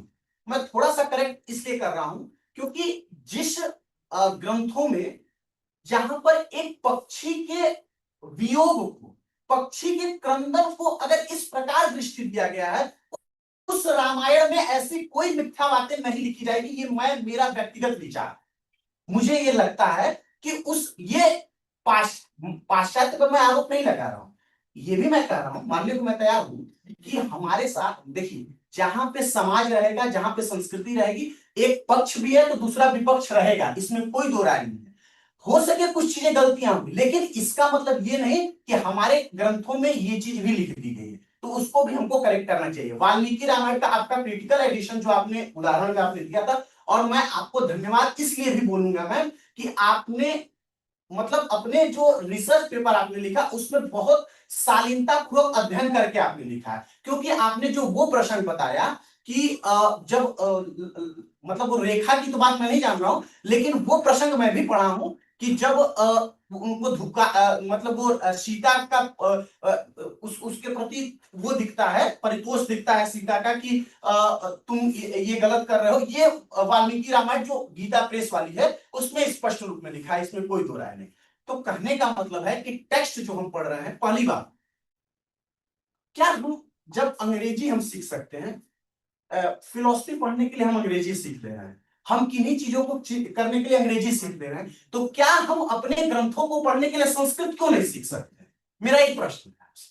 तो हमको संस्कृत सीख लेनी चाहिए। अगर हम संस्कृत सीख ले रहे हैं तो हमको रामायण पढ़ने में कोई समस्या नहीं होगी। अगर हम, और बहुत कठिन, देखिए मैम 6 महीने का मेहनत है कि हम कोई भी श्लोक, अनुष्टुप छंद में श्लोक लिखा गया है, कोई मतलब शार्दुल कीर्तन छंद या शिखंडी छंद में श्लोक को लिखा नहीं गया है, तो उस श्लोक को, अनुष्टुप छंद के श्लोकों को हम आराम से सीख सकते हैं। इसलिए हम अगर भाषा की बात कर रहे हैं तो हमको उसको संस्कृत भाषा में ही पढ़नी चाहिए। उसका रीजन मैं आपको बता रहा हूं क्यों दिक्कत होगी अगर हम उसको संस्कृत भाषा में नहीं पढ़ेंगे। तो देखिए, जब भी भाषा अनुवाद होता है तो उसमें कहीं ना कहीं दोष ही आता है, इसमें कोई दो राय नहीं। भाई आप देख रहे हो, मैं आपको शुरू में बता दिया कि धर्म और रिलीजन पूरा का पूरा डिफरेंट है, रिलीजन का अर्थ ही अलग है। अब जैसे मान लीजिए कि हम कांड प्रयोग करते हैं वाल्मीकि रामायण में, कांड है 7 कांड, 7 कांड को हम 7 चैप्टर नहीं ना कर सकते हैं, 7 चैप्टर नहीं कर सकते, क्योंकि वो चैप्टर की परिभाषा अलग है, कांड की डेफिनेशन अलग है। तो इसलिए हमको अपनी भाषा को पढ़कर, हमको संस्कृत भाषा का अध्ययन करके, और वाल्मीकि रामायण या हमारे जो भी, अब जैसे आप बात करो तो लोकतंत्र की सबसे पहले परिभाषा कहां मिलती है? तो आप जब अभिज्ञान शाकुंतलम पढ़ेंगे तो अभिज्ञान शाकुंतलम में जब गौतमी लेकर जाती है शकुंतला को दुष्यंत की सभा में, तो वहां गौतमी ने प्रश्न पूछा है दुष्यंत से कि अविश्रमोयम लोकतंत्राधिकार। जब वो मतलब वो रात में पहुंचती है और कहती है कि हमको राजा से मिलना है, तो वहां वो बोलती है कि इस समय आप राजा से नहीं मिल सकते हो। तो वहां गौतमी का ये वाक्य है कि अविश्रमोयम लोकतंत्राधिकार, यह हमारा अधिकार है कि हम अपने राजा से किसी भी समय मिल सकते हैं। और ये लोकतंत्र भारत की लोकतंत्र, ये परंपरा हमारी परंपरा है। और इन परंपराओं को हमको जानने के लिए, समझने के लिए हमको संस्कृत पढ़ने की आवश्यकता है। हमको इस तरीके से, मतलब हम भाषा अनुवाद पढ़ ले रहे हैं, इंग्लिश के ट्रांसलेट को पढ़ ले रहे हैं, तो इंग्लिश के ट्रांसलेट को आप पढ़ के एक चीज को समझ बच सकते हो, लेकिन उसके मूल अर्थ जो वो मतलब वाल्मीकि का जो धर्म कहना जो वाल्मीकि चाह रहे हैं उसको आप नहीं समझ पाओगे। ये मैं कह रहा हूं, ये मेरे कहने का तात्पर्य है। क्योंकि नहीं ना मैम, बस मैं 1 मिनट बस देखिए, थोड़ा सा मैं अगर मैं थोड़ा भावुक हो रहा हूँ। सबसे लार्जेस्ट मुस्लिम कंट्री इंडोनेशिया, सबसे ज्यादा मुस्लिम, लेकिन आज भी वहां जब आप टिकट लेने जाओगे तो उनका धर्म क्या है कि वहां आज भी जब कंडक्टर टिकट देता है तो यहाँ हाथ लगा के देता है। और ये परंपरा कहां से गई है? ये परंपरा आपके भारत से गई है वहां। तो मैं ये कहना चाहता हूं कि हम, ऐसा नहीं है कि हमारे पास चीजें नहीं थी। और देखिए, मैं ये नहीं कह रहा हूं कि सब चीज हमने ही दिया है। मैं कभी ये नहीं कहूंगा कि गुरुत्वाकर्षण का नियम हमारे भी सिद्धांतों में था, ऐसा नहीं है। कि जब आप तर्क संग्रह पढ़ेंगे तो उसमें एक पद्य आता है कि आद्य पतना समवायी कारणम गुरुत्वम, तो गुरुत्वाकर्षण का नियम कहीं ना कहीं मुझे लगता है कि वही प्रथम नियम था। लेकिन मैं ये नहीं कह रहा हूं कि वही नियम, लेकिन हमारे यहाँ भी कुछ चीजें थी, बस मैं ये कहना चाहता हूं। मैं सब चीज हमारे यहाँ थी ये मैं नहीं कहूंगा, लेकिन हम भी थे। लेकिन जो हमारे यहाँ पाश्चात्य में मतलब हमारे हमको सीधे खंडित कर दिया जाता है, चाहे वह लिटरेचर के माध्यम से आप चले जाइए, चाहे वह रिसर्च के माध्यम से आप चले जाइए, तुरंत आपको खंडित किया जाता है। क्या है ये क्या बोलेंगे? और उसमें भी अगर आप ये बोल दिए कि मैं संस्कृत का विद्यार्थी हूं तो आपको लोग हीन दृष्टि से देखेंगे। ये हम लोग इस चीज को झेलते हैं, इसलिए मैं आपको बता रहा हूं कि वो बहुत, अरे अब इनसे क्या अपेक्षा की जाए। तो ऐसा नहीं है, हम भी वो चीज दे सकते हैं, ऐसा नहीं है हमारे पास नहीं था। हाँ, हम हर चीज अपने ऊपर आरोप वो नहीं लेंगे, लेकिन मैं शुरू में ही बोला हूं कि हर सिक्के के दो पहलू होते हैं। हमारे यहाँ सभ्यता थी, हमारे यहाँ संस्कृति थी, तो भाई जब संस्कृति रहेगी, सभ्यता रहेगी, तो जब धर्म रहेगा तो अधर्म भी तो रहेगा। अरे जब कृष्ण पैदा होंगे तो दुर्योधन पैदा होंगे, अर्जुन पैदा होंगे तो दुर्योधन पैदा होंगे, राम पैदा होंगे तो रावण भी पैदा होंगे। मैम का जो वाक्य था उसको मैं मतलब कंक्लूजन करते हुए कि मैम मम्मट का वो जो काव्य प्रकाश की रचना है, तो उसमें मम्मट लिखते हैं कि रामादिवर्धितव्यम न रावणादिवत। मतलब इस पूरे मतलब सेमिनार का जो सारांश निकलता है कि हमको आचरण कैसा करना है, तो हमको आचरण राम जैसा करना है, न कि रावण जैसे करना है। इन्हीं वाक्यों के साथ मैं बस इतना कहता हूं कि आचरण से जो व्यवहार करता है अभ्युदय की संरचना में पर्याय करता है, और मेरा राम अभ्युदय की संरचना में पर्याय करता है। धन्यवाद।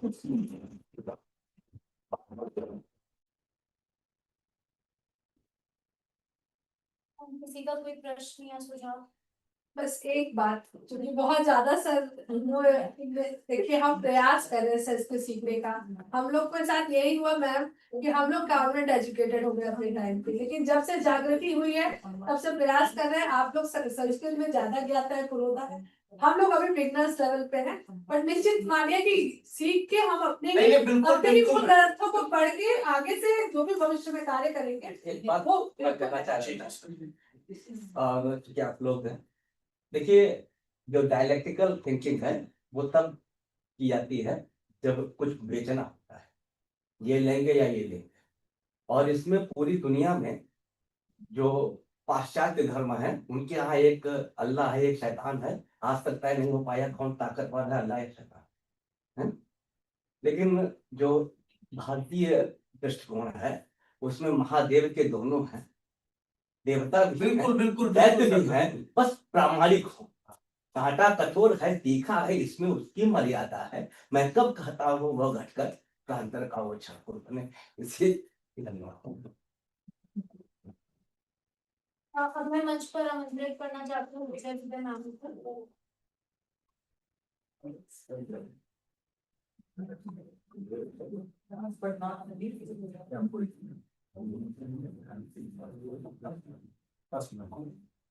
सभी को जय सिया राम। सबसे पहले मैं ये बोलना चाहूंगी कि मेरा इतना लंबा चौड़ा शोध नहीं है, केवल वाल्मीकि रामायण और रामचरितमानस को मैंने पढ़कर एक ऐसे पात्र की भूमिका को समझने की कोशिश की है और बहुत ही सार है।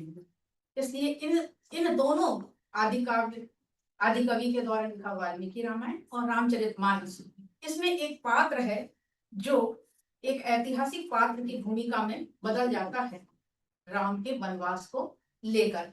शायद आप समझ ही गए होंगे, वो केकई।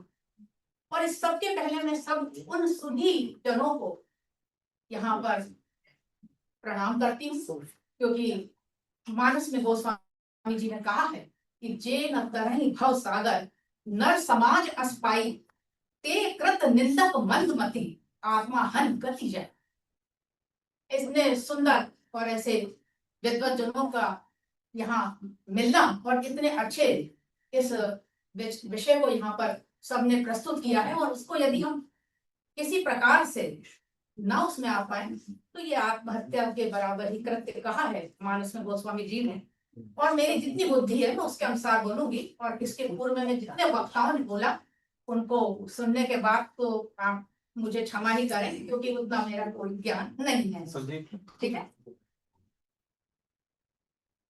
केकई के संबंध में रामचरितमानस और वाल्मीकि रामायण से कुछ मैंने प्रसंग लिए हैं। राम का भी परंपरा में केकई नरेश अश्वपति की पुत्री और राजा दशरथ की तृतीय कनिष्ठ पत्नी का चरित्र वाल्मीकि रामायण और रामचरितमानस में एक अस्पष्ट मनोभावों के साथ उपस्थित होता है। इस अस्पष्ट कंफ्यूज्ड पृष्ठभूमि में उसके स्वभाव में प्रतिपल परिस्थिति जन्य परिवर्तन उग्रता के चरम तक पहुंचकर स्वतः ही क्षीण भी होते हुए दिखाई पड़ते हैं। वाल्मीकि रामायण और रामचरितमानस दोनों ही काव्यों में यदि इस स्वभावजन्य प्रतिक्रिया को पारिवारिक पृष्ठभूमि के संदर्भ में सूक्ष्म विवेचना कर ढूंढा जाए तो इसे समझना कुछ अधिक सरल होगा। आदि कवि ने दशरथ के परिवार में सौहार्दपूर्ण वातावरण का कहीं भी संकेत नहीं। उदाहरण के लिए दशरथ का केकई के पिता को दिया गया वचन केकई सुत उनका उत्तराधिकारी होगा, जिसका उल्लेख वाल्मीकि रामायण के अध्याय कांड 2 में 107वें श्लोक के तीसरे 107वें सर्ग के तीसरे श्लोक में आता है। वो जानते हुए भी राम के प्रति विशेष वात्सल्य भाव के कारण राम को यह कहकर कि ज्योतिष के अनुसार ग्रह गोचर दशरथ की मृत्यु की ओर संकेत कर रहे हैं। इसके कारण भरत की अनुपस्थिति में शीघ्र राज्याभिषेक कर युवराज पद स्वीकार कर अयोध्या का राजा बन जाओ। एक और अपने वचनों को विस्मृत कर और यह भी कहकर कि मानव मन की चंचलता है, मानव मन चंचल होता है उनके अनुसार, और इस प्रकार वे अपने वचनों को विस्मृत कर भरत की अनुपस्थिति का विचार गौण करते हुए इस निर्णय को लेना, दशरथ का लेना एक संदेह और भ्रम की स्थिति को उत्पन्न करता है। आदि कवि ने जहां एक और कौशल्या के राजप्रासाद में प्रसन्नता छाई रहने का वर्णन किया है, वही अभिषेक के दिन पहले मंथरा, जिसे वाल्मीकि ने कुब्जा कहा है, इष्ट में अनिष्ट का दर्शन कर अमर्ष से भरकर चयन कर रही केकई के राजमहल में प्रवेश करते हुए केकई को मूर्ख कहकर संबोधित करते हुए राम के राज्याभिषेक का समाचार को सुनाती है। कटु वचनों के प्रति प्रतिकार न करते हुए केकई उसे आभूषण देते हुए श्रेष्ठ वर मानने की बात कहती है, जो एक और उसका राम के प्रति सहज निश्चल वात्सल्य भाव तो दर्शाता ही है, वहीं मंथरा के प्रति माता के तुल्य भाव और दास की स्वामी के प्रति अनन्य दास भक्ति को भी दर्शाता है। वही रामचरितमानस में मंथरा के कपटपूर्ण वचनों को सुनकर राम ही छाड़ी कुशल कही आजू जिन्हीं जने देह रज्जुब राजू, जिसके द्वारा संकीर्ण हृदय परद्वेष चरित्र की मंथरा केकई के चित्त द्वेष और शंका से भरने की कोशिश करती है, वह उसे क्रोधित होते हुए घर फोरी तक कह देती है और कठोर दंड देने की बात कहती है। यहाँ मानसकार ने स्वामिनी के द्वारा अपनी दासी को दंडित करते हुए उसके द्वारा यह कहना तनुधरी जीव कढ़ावहु तोरी, उसके कुल गौरव की रक्षा, संस्कारित आदर्शों और निष्कपट पारिवारिक प्रेम भाव और राम के प्रति वात्सल्य को प्रकाशित करने के लिए केकई के द्वारा उसके अंतःकरण में राग द्वेष की जो कुटिलता नहीं है उसकी ओर संकेत किया है। केकई को लगता है कि उसने मंथरा को कुछ जरूरत से ज्यादा ही भला बुरा कहा है, तो वह केवल विनोद करते हुए उससे यह जताती है कि प्रिय वादनी कहकर भी संबोधित करने लगती है और प्रिय वादनी सिख दीने तो ही सपने तो पर कोप न मोही, सुदिन सुमंगल दायक सोई तोर कहा फुर जही दिन होई। अपने अपने दांव में चतुर व्यक्तियों के संवाद में उक्ति श्रृंखला की विशेषता होती है, यानी एक व्यक्ति जो बोलता है दूसरा उसी के द्वारा प्रत्युक्त शब्द का प्रयोग करके अपने उत्तर को ज्यादा घातक बनाता है। केकई के पूछने पर मंथरा ने उत्तर दिया, एक ही बार आस सब पूजी अब कछु कहब जीव करी दूजी। एक ही बार बोलने से आपने मेरी सारी आशाएं पूरी कर दी, अब दूसरी जीवा लगाकर मैं क्या करूंगी। हमहु कहब अब ठकुर सुहाती कौन रब होई हमें कहानी, चेरी छाड़ी अब होब की रानी। निष्क्रिय और अपने को तटस्थ कहने वालों का वेदवाक्य ये बन चुका है। चेरी छाड़ी अब होब की रानी, जा रही जोग स्वभाव हमारा, अनबल देख न जाए तुम्हारा। कोई राजा हो मुझे चेरी से रानी तो बना नहीं सकता, मेरा स्वभाव ही जला देने योग्य है, तुम्हारा अनुभव मुझसे देखा नहीं जाता। केकई द्वारा घरपूरी विशेषण का प्रत्युत्तर इस शब्द के प्रयोग के द्वारा देते हुए, तुम तो पूछती हो और मुझे बताने में डर लगता है, जो तुमने मेरा नाम घरपूरी रख दिया है। तुम्हें पूछो मैं कहत डराऊं, हरे तुम्हारी घरपूरी ना हो। मंथरा बहुत गड़छोल कर बातें कर भामिनी, अब तुम दूध की माखी हो गई हो। राम राजा होंगे, लक्ष्मण उनके नायाब और भरत बंदी गृह में कैद। केकई का मन डिगना शुरू हो जाता है। केकई मंथरा के द्वारा गुमराह होना शुरू कर देती है। अंधविश्वास की प्रक्रिया से प्रारंभ होता है और गुमराह होने से पहले वह आत्मविश्वास को खो देती है। केकई राम, कौशल्या, दशरथ और भरत के स्वभाव पर संदेह ही नहीं कर सकती थी बिना आत्मविश्वास को खोए हुए। वो मंथरा के कहने पर भरोसा करने लगती है और उसकी सगुन अजगुन की बातें उसे याद आने लगती हैं। सुन मंथरा बात करी तोरी, दाहिनी आंख नित पर कहीं मोरी। मंथरा ने केकई से कहा था तुम सीधी हो, राजा का कपट चाट समझ नहीं पाती। केकई भी स्वयं के बारे में कहती हैं, अपने चलत न आज लगी अनवर काहू कीन, यही अब एक ही बार भी देव दुसह थुक देव, नेहर जन्म भरो बर जाई, जियत न कर भी सब किसे खाई। मंथरा की चाल में फंस चुकी केकई सब कुछ यहाँ तक कि पति पुत्र को भी त्याग सकती है और कुएं में कूद सकती है, जैसा कि स्वयं उसके द्वारा कौशल्या का वो अब तक तिरस्कार करती आई है। इसी कुंठा से क्षुभित केकई की अहम चेतना उसे राम को निर्वासित करने की अति कठोर निर्णय लेने से भी क्षण भर के लिए पुनर्विचार करने से नहीं रोकती। लोक जीवन को गहराई से जानने वाले गोस्वामी जी ने केकई के संबंध में कहा है कि अवनी जगहि जाचती केकई, मही न बीच विधि नीच न देई। केकई ने राम के साथ कुचाल की थी। राम को इसके लिए ना तो केकई के प्रति क्रोध है, न मन में विषाद, किंतु केकई के हृदय में इतना विक्षोभ परिताप है। वह जब भरत राम का अपूर्व मिलन देख रही थी, माँ जिसे बड़ी और पुत्र के लिए पूज्य होना चाहिए, छोटी और निंदनीय है। पुत्र महान है, वह पृथ्वी में समा जाना चाहती है। चित्रकूट में केकई के पश्चाताप को मानो राम समझते हुए सांत्वना देते हैं। केकई को एक दुख पछतावा नहीं रहा होगा, राम सीता लक्ष्मण को निष्कासित करने का पछतावा, पति की मृत्यु का दुख, उसकी मृत्यु का कारण बनने का दुख, लोक अपयश का दुख, और जिसको निकाला उसके सामने उपस्थित होने पर मन की जो स्थिति रही होगी, केकई कैसे कुछ कहने की कुछ जरूरत भी नहीं पड़ी। राम ने ही सारा दोष देव और उस ईश्वर को दिया जिसके अधीन यह सारा समस्त विश्व प्रपंच है। केकई वास्तविकता से अनभिज्ञ नहीं थी, वह राम के हृदय की विशालता भी जानती थी। अपनी कुचाल की कठोरता उसे रह रहकर धिक्कारती रहती थी। केकई कह पुनि पुनि मिले, मन कर छोड़ न जाए।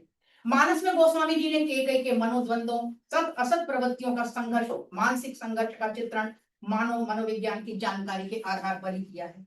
आदि कवि ने रामायण में मंथरा के द्वारा केकई को यह कहना कि राम के उपरांत राज्य का उत्तराधिकारी राम का पुत्र होगा, भरत राज्य परंपरा से दूर होंगे, और इसे सुनकर केकई को बड़ा आघात लगता है। भंग से क्षुभित केकई निरुत्तर सी मंथरा के कुचक्र में फंसती जाती है, और मंथरा के यह कहने पर कि कौशल्या जिसका घमंड तुम अब तक करती आ रही हो, जिसका तुमने अब तक अनादर किया है, ऐसी कौशल्या वह पुत्र के राज्य की प्राप्ति पर परम सौभाग्यशाली हो जाने पर अब वे अपने बैर का बदला तुमसे क्यों ना लेंगी। और मंथरा दशरथ से 2 वरदानों का स्मरण कराते हुए केकई को भवन में जाने तक की बात का आदेश देती है। वाल्मीकि युगीन भारतीय संस्कृति का आदि कवि के द्वारा जहां एक और निसंदेह अतीव उज्ज्वल और चकाचौंध करने वाला सांस्कृतिक चित्रण है, तो इसका अर्थ यह नहीं है कि उसमें कहीं कोई अवांछनीय या अशोभनीय तत्व की कालिमा नहीं है। वस्तुतः किसी भी युग का मानव समाज 100% निरी अच्छाइयों का पुंज हो ही नहीं सकता। रामायणकालीन समाज भी इसका अपवाद नहीं है। रामायणकालीन विवाह पद्धति में विवाह बंधन इहलोक और परलोक दोनों में अटूट था। बहुविवाह प्रथा एक दोषपूर्ण प्रणाली थी जो यदा कदा पारिवारिक संघर्ष का एक कारण भी बनती थी। दोनों ही काव्यों में मंथरा की कूटनीति तथा कपटपूर्ण मंत्रणा से केकई का हृदय क्रूर एवं अत्यंत कठोर हो जाता है। मंथरा के बहकावे में आकर केकई समझती है कि उसकी सरलता का अनुचित लाभ उठाकर उसे धोखा दिया जा रहा है। कौशल्या के साथ मिलकर उसके पुत्र को हानि पहुंचाने का षड्यंत्र रचा गया है। उसे दासी के समान सदैव कौशल्या की सेवा करनी पड़ेगी। मानवीय मनोभाव में काम और क्रोध की सबसे अधिक प्रधानता है। राग और द्वेष उसका आकर्षण है, और विकर्षण का द्वंद्व उस दिन से ही प्रारंभ हो जाता है जिस दिन से किसी व्यक्ति का व्यक्तित्व बनने लगता है। जीव अपने को जगत से भिन्न समझे या ना समझे, परंतु जिस दिन से उसमें स्व की स्वरक्षा की प्रवृत्ति आई, उसी दिन से उसका यह द्वंद्व प्रारंभ हो जाता है। लौकिक जीवन में इस द्वंद्वात्मकता को विवेक से ही सुलझाया जा सकता है। केकई की अहम चेतना उसे राम को निर्वासित करने का कठोर निर्णय लेने से क्षण भर विचार करने के लिए भी नहीं रोकती। राम अपने समक्ष किसी अन्य का महत्व न सह पाना अहम चेतना का एक लक्षण है। इसे आत्मसुख की प्रवृत्ति से जोड़कर देखा जा सकता है, जो अहम चेतना के अंतर्गत ही आ जाती है। केकई को अपने आग्रह से विचलित करने के लिए राजा दशरथ गड़गड़ाते हैं, उसे डांटते हैं, फटकारते हैं, यहाँ तक कि राम के साथ राजकोष को भी वन में भेजने की धमकी देते हैं, किंतु केकई पर उसका कोई प्रभाव नहीं दिखलाई देता। वह अपनी बात पर बराबर डटी है। गुरु और मंत्री की बातों का भी उस पर कोई असर नहीं होता। प्रतिरोध की यह प्रबल क्षमता भी यह सिद्ध करती है कि केकई अपने आगे किसी अन्य के विचारों को कोई महत्व नहीं देती। अन्य लोगों की तुलना में केवल वह अपने विचार को महत्व देने से भी केकई का एक अहंकारी स्वभाव सिद्ध होता है। दोनों काव्यों में समानता की दृष्टि से यह बात दर्शनीय है कि केकई का यह चरित्र विमाता का नहीं, वरन पत्नी का है। अर्थात उसने यह उपद्रव कौशल्या के प्रति द्वेष के कारण किया था, ना कि राम को कष्ट और दशरथ को क्लेश देने की। दशरथ के प्रति उसकी भी प्रीति में कोई कमी नहीं थी और राम से तो वह भरत से भी अधिक स्नेह करती थी। परंतु जब एक मनोविकार अत्यधिक प्रबल हो जाता है तो वह दूसरी प्रवृत्तियों पर शासन स्थापित कर लेता है। सपत्नी द्वेष स्त्री की नैसर्गिक दुर्बलता है और उसी को आधार बनाकर मंत्रा ने अपना षड्यंत्र पूरा किया। परंतु केकई वाल्मीकि रामायण और मानस में ही सपत्नी का टाइप या प्रवृत्ति प्रमुख पात्र नहीं है। यदि वह टाइप होती तो राम को इस प्रकार प्रेम नहीं करती और ना ही मंत्रा के फैसलाने से पहले ही वो अपना कार्य आरंभ कर देती। अंत में अपनी भूल स्वीकार न करती। वह वस्तुतः राम कथा के आदर्शवादी वातावरण में सांस लेने वाली संवेदनीय सपत्नी है, जिसके प्रति घृणा के साथ कुछ सहानुभूति होती है और यह सहानुभूति कुछ भावुक हृदय में श्रद्धा तक का रूप धारण कर लेती है। केकई की इस प्रबल अहम चेतना का मूल दो तथ्यों में खोजा जा सकता है। एक और वह अहंकारणी माँ की पुत्री थी, दूसरी ओर असाधारण सौंदर्य की स्वामिनी होने पर भी उसे परिवार में कनिष्ठ स्थान प्राप्त था। इसकी प्रतिक्रिया स्वरूप उसकी विजयेष्णा ने पति को वश में करके अपनी प्रतिद्वंदिनी रानियों को विशेषकर प्रधान महिषी कौशल्या को प्रताड़ित किया। राम को निर्वासन इस विजयेष्णा की चरम सिद्धि के रूप में ही व्यक्त हुआ। वैधव्य का दुख भी उसकी अहम चेतना में कहीं खो गया जान पड़ता है। दशरथ की मृत्यु भी उसे अपने अपराध की गुरुता का ज्ञान नहीं करा पाती। भरत के अयोध्या पहुंचने पर वह दशरथ की मृत्यु का समाचार इस प्रकार देती है मानो किसी सामान्य सी बात की चर्चा कर रही हो। अपने आग्रह की सफलता के समक्ष दशरथ की मृत्यु का प्रसंग उसे नगण्य प्राय जान पड़ता है। अपने आप को इतना महत्व देना प्रबल अहम चेतना का ही परिणाम है। भरत द्वारा राज्य ठुकरा दिए जाने पर भरत के प्रति केकई की ममता के दर्शन नहीं होते और ना यह कहीं दिखलाई पड़ता कि उसे अपने किए पर कहीं कोई ग्लानि या पश्चाताप है। भरद्वाज मुनि के आश्रम में केकई दुखी अवश्य दिखलाई देती है, किंतु उस दुख का कारण आत्मग्लानि नहीं है। वह अपने प्रयत्न की विफलता और लोक निंदा से दुखी है। भरत द्वारा अपनी योजना विफल कर दिए जाने से केकई के अहम को ऐसा प्रबल आघात होता है कि वो भरत से भी रुष्ट हो जाती है। भरत ने भरद्वाज ऋषि को केकई का जो परिचय दिया उसमें उन्होंने अपनी माँ के अहम चेतना, विजयेष्णापूर्ण व्यक्तित्व और बड़े थोड़े शब्दों में इस प्रकार व्यक्त कर दिया जो स्वभाव से ही क्रोध करने वाली, अशिक्षित बुद्धि वाली, गर्वीली, अपने आप को सबसे सुंदर समझने वाली और राज्य का लोभ रखने वाली है, जो शक्ल सूरत से आर्या होने पर भी अनार्या है। इस केकई को मेरी माता समझिए। केकई के व्यक्तित्व को समझने के लिए भरत के ये थोड़े से शब्द ही पर्याप्त हैं। चलिए,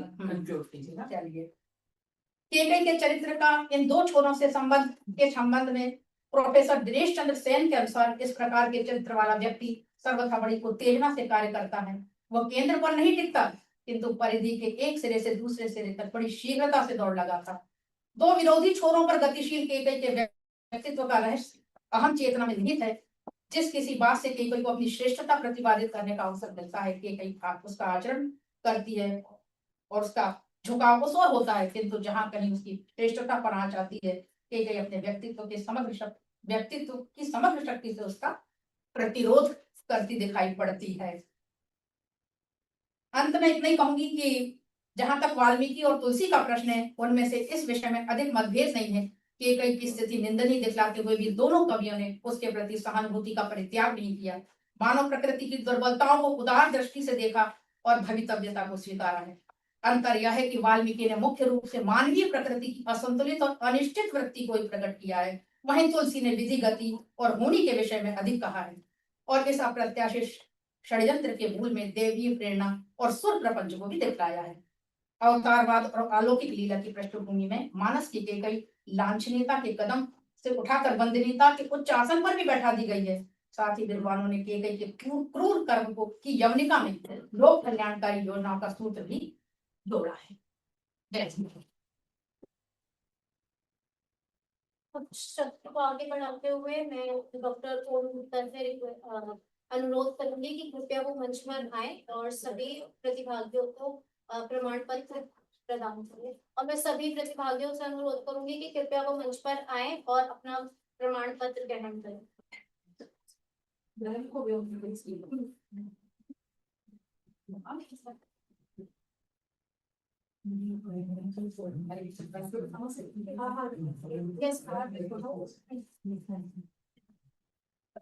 तो सत्र मुझे लगता है बहुत ही गर्म और जोशीले मुख्यमंत्री का शुरू हुआ और लगातार उसी क्या बोलते हैं उसी स्तर को बनाए रखते हुए सभी प्रस्तुतकर्ताओं ने सचमुच अपना जो वक्तव्य प्रस्तुत किया है वो सिर्फ प्रस्तुति नहीं थी और मैंने हर एक ने कहीं ना कहीं हम लोगों के लिए मंथन छोड़ा है जिसको हम बस ऐसे ही हम एक्सेप्ट नहीं कर सकते हैं। उस पर अब हमको आगे भी जाकर पढ़ना पड़ेगा, चाहे वो योग सूत्र की बात हो या जैसे वाल्मीकि रामायण की बात है या जो सर बता रहे थे। इतनी सारी चीजें जो हैं वो एक मंच पर एक छत के नीचे अगर हो सकता है तो शायद ऐसे ही अधिवेशनों में और ऐसे ही सम्मेलनों में हो सकता है, जहां पर हम केवल और केवल जैसे कहा केवल बस सुन ले ये नहीं होता है, सुनने के बाद हम उसका मंथन करें तभी तो है हमारा यहाँ पे आने का जो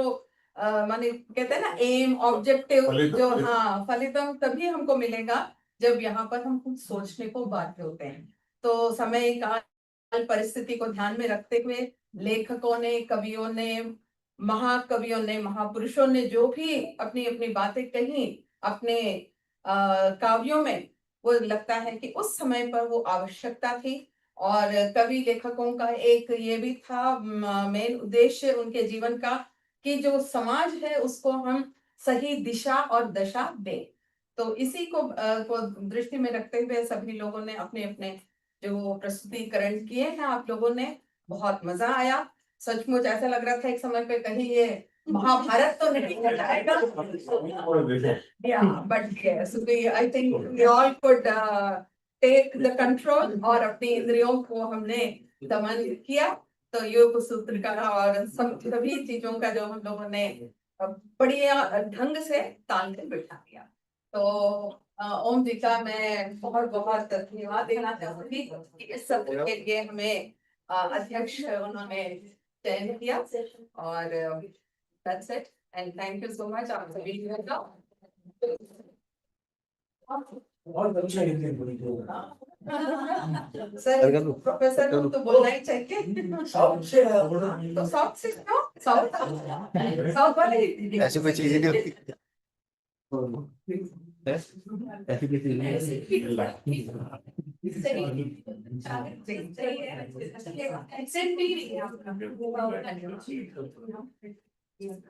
मैं ओम गुप्ता सर से रिक्वेस्ट करूंगी हमको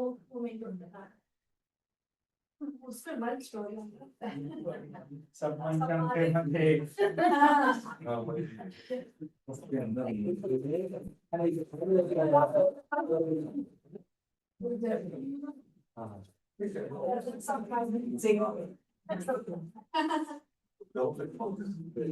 मानसिक तरह उठा रहा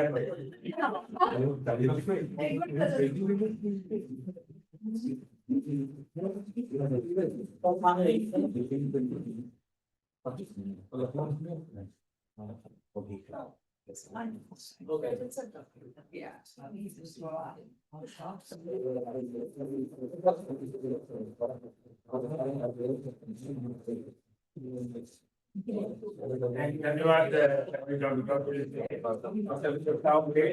और मैंने कुछ आपका किसका दिल दिखाया तो मेरे को अब मैं मंच पर आमंत्रित करना चाहती हूँ पढ़ना से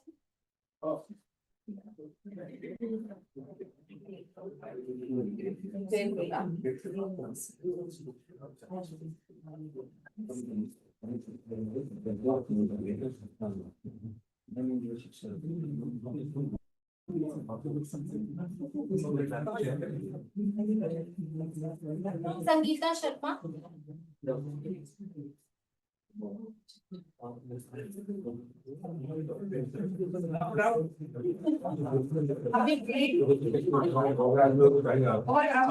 संजीव बहुत अच्छी प्रस्तुति थी आपकी, वेरी मच लर्न है।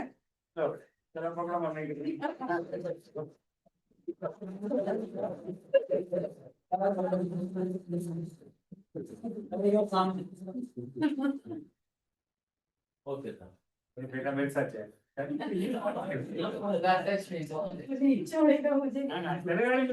विजया गुप्ते।